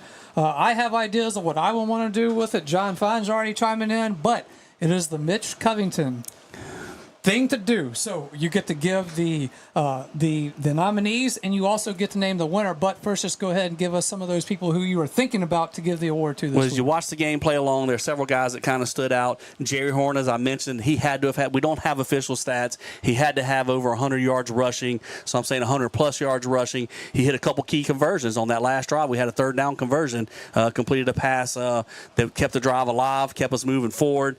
On defense, Darius Scott, at least 3 tackles for a loss. The big one, of course, is they're down there with about 20 seconds left inside the 10-yard line. It should have been about an 8-yard loss, and then he knocked the ball loose, and it turned into a 15-yard loss and really put them back there in a desperate situation. Jaden Washington, the cornerback, made a lot of tackles tonight. He had some good pass defense in some areas, but he made about 4 or 5 tackles when the running backs were trying. Caden Jones, a good runner for Walker. He was trying to get to the edge, and he was there to make tackles.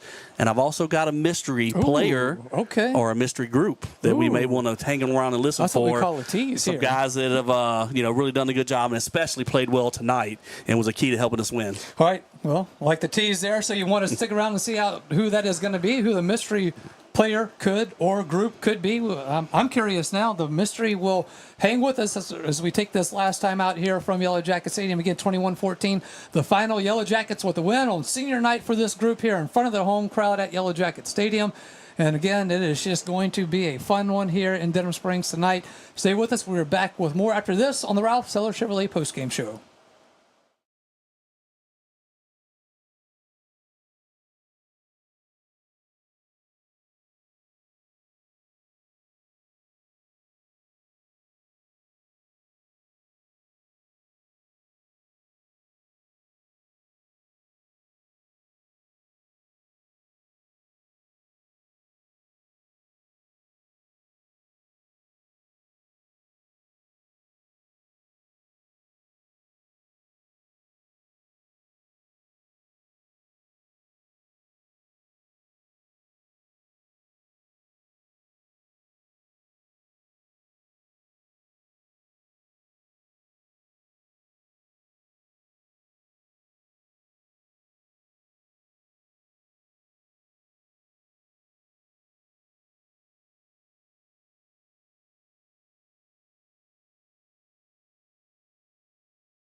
Welcome back in. Ralph Seller Chevrolet postgame show, 21-14, the final here from Yellow Jacket Stadium.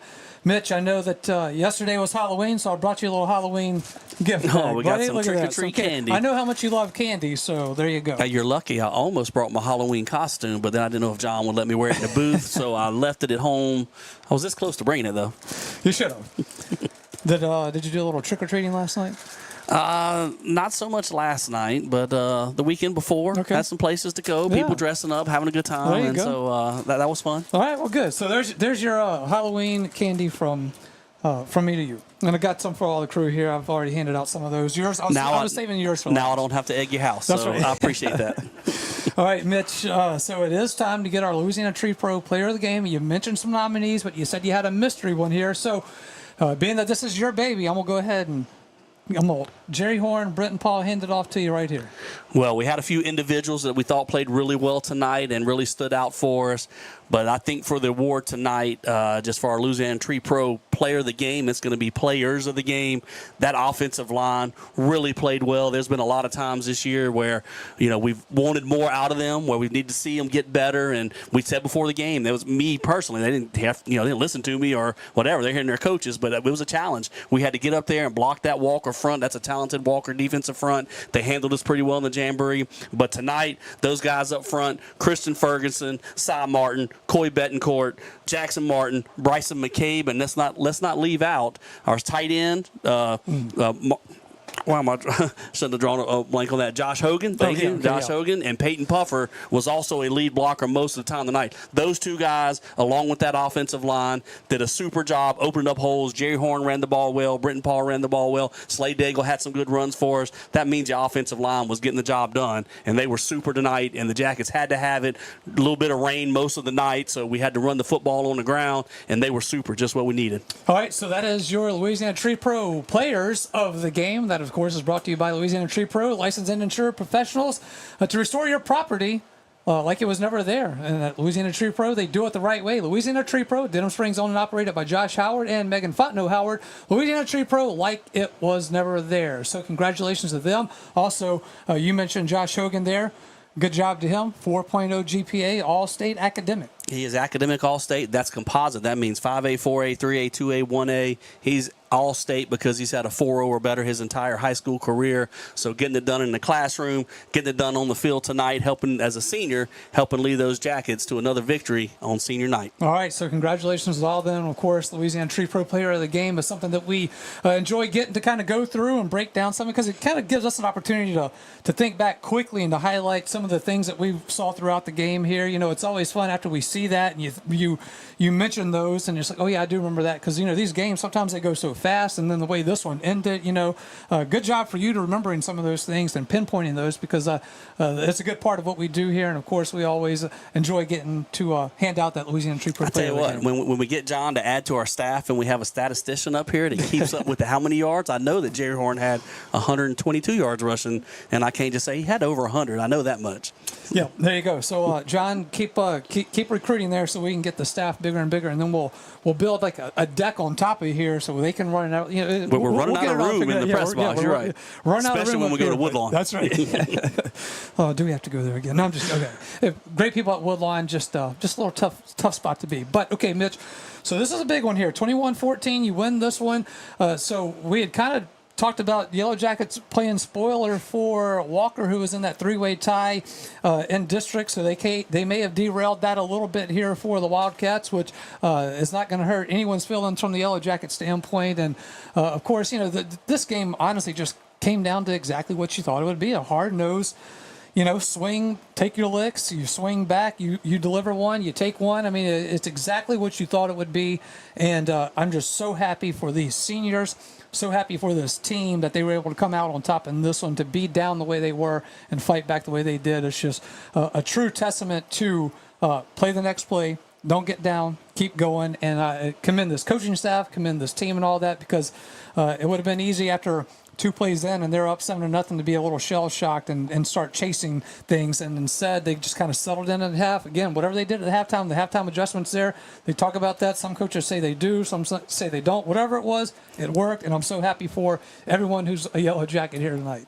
Well, it's like in the NFL. They talk about your division rivals. You play them twice a year, and you know each other so well that every time you play, it's just tougher to beat those teams than the other guys that hardly see you. Well, the same with Denham and Walker. We play these guys in junior high. Heck, a lot of them played in Slifa football when they were 8, 9, 10 years old. You play them in junior high. When they become freshmen, they're going to play them. They're going to play them in JV games. We're playing them now in the Jamboree, and we're playing them at the end of the year in a regular season game. And so you've seen them twice a year for sure. You really know each other, so there's not a whole lot of tricks to pull on anyone. You know what each other got. It's just getting out there and being physical. Who's going to make the plays? Who's going to run the football? Who's going to make the passes on second and third down when needed to be done? And tonight it was the Jackets that came out on top because that second half, being down 14-0, as you said, I don't think we changed a whole lot up. Remember, we had a few good drives in the first half, and then we'd kind of shoot ourselves in the foot there at the end of it, and we just kind of continued that and didn't make the mistakes in that second half. And the defense played pretty strong other than the busted coverage early on in the game, but after that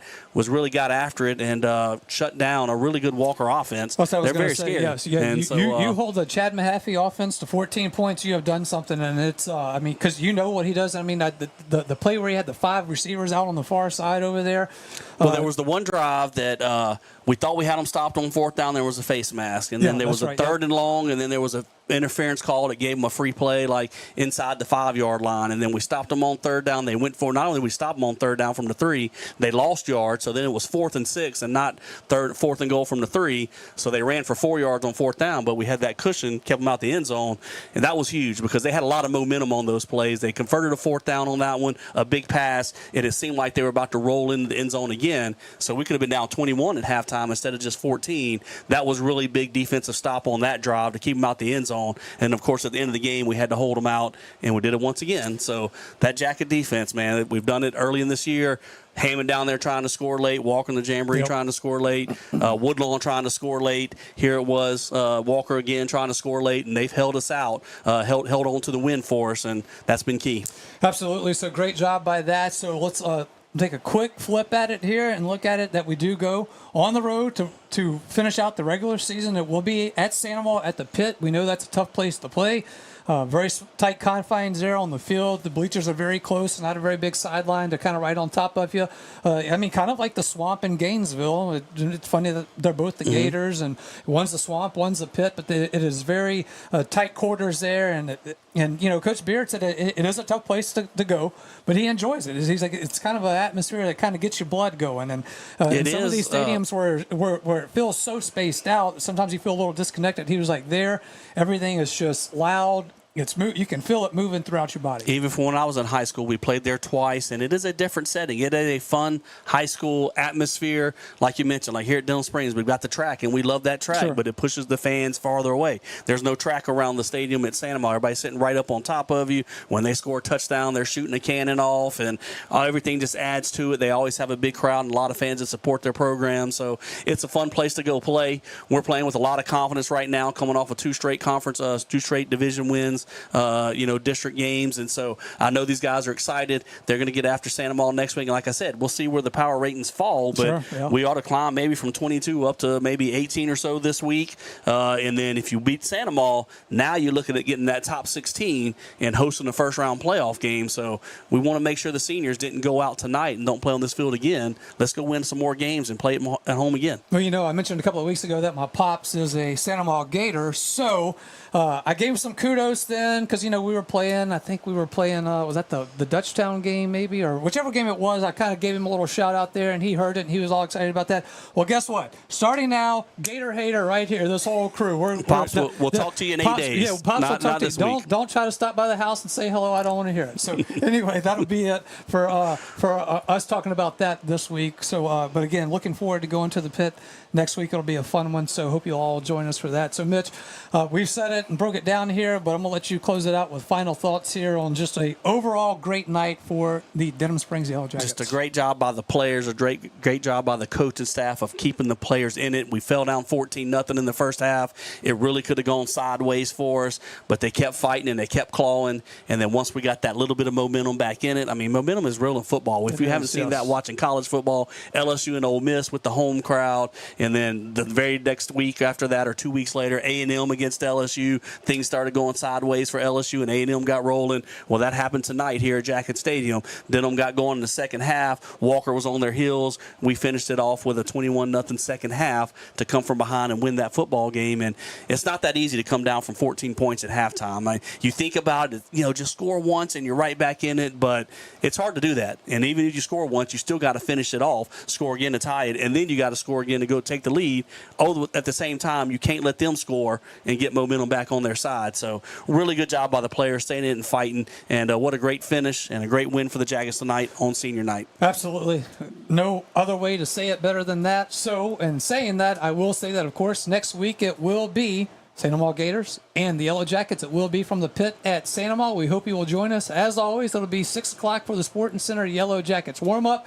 And, of course, if you can't be at the game, if you can't make it out to the pit, we're always on Family Radio 91.9 FM. We're on the web at johnfineproductions.com. Streaming live on YouTube at DS Jacket Vision. Make sure you hit that subscribe button for us. Obviously, we did have some technical difficulties here tonight. We apologize for that. Some of it was out of our control. As a matter of fact, a lot of it was out of our control. Our good friend, Mr. Robert Graves, said that a lot of the broadcasts that he watches different ones throughout the state, that a lot of people were having issues tonight. Weather seemed to really hamper some things, and I don't know if it was some of the thunderstorms that popped off some things here. Whatever it was, we apparently weren't the only ones immune to technical difficulties. We try not to have any of those, so we apologize for those. But thank you for your patience and sticking with us here, because if you were here for the end of it, you caught one heck of a ball game, and we were happy to bring it to you. And we'll be happy to be with you next week for the Sporting Center Yellow Jackets warm-up from the pit in St. Amal. So that'll do it for the Ralph Seller Chevrolet post-game show, brought to you by Ralph Seller Chevrolet. Just over the Amite River in Baton Rouge, it is Ralph Seller Chevrolet, located at 15015 Florida Boulevard and open for your automotive needs. Ready to serve you at that location, familiar to you for over 40 years. Parts and service manager at Ralph Seller Chevrolet is Jim McChristian. He is a proud supporter of the Denham Springs Yellow Jackets. Come visit Ralph Sellers Chevrolet. All right, for Lamine Figueroa back at the studio, great job, buddy. I know it was a tough night for you as well. I know you apologize for the technical difficulties, some of it, again, out of our control, but appreciate your patience in trying to work with us as well. For Darren Ferrente, for Jake Williamson, for John Fine, for Mitch Covington, I'm Josh Ward. Great to have you along with us, folks. We'll see you next week. Good night, everybody.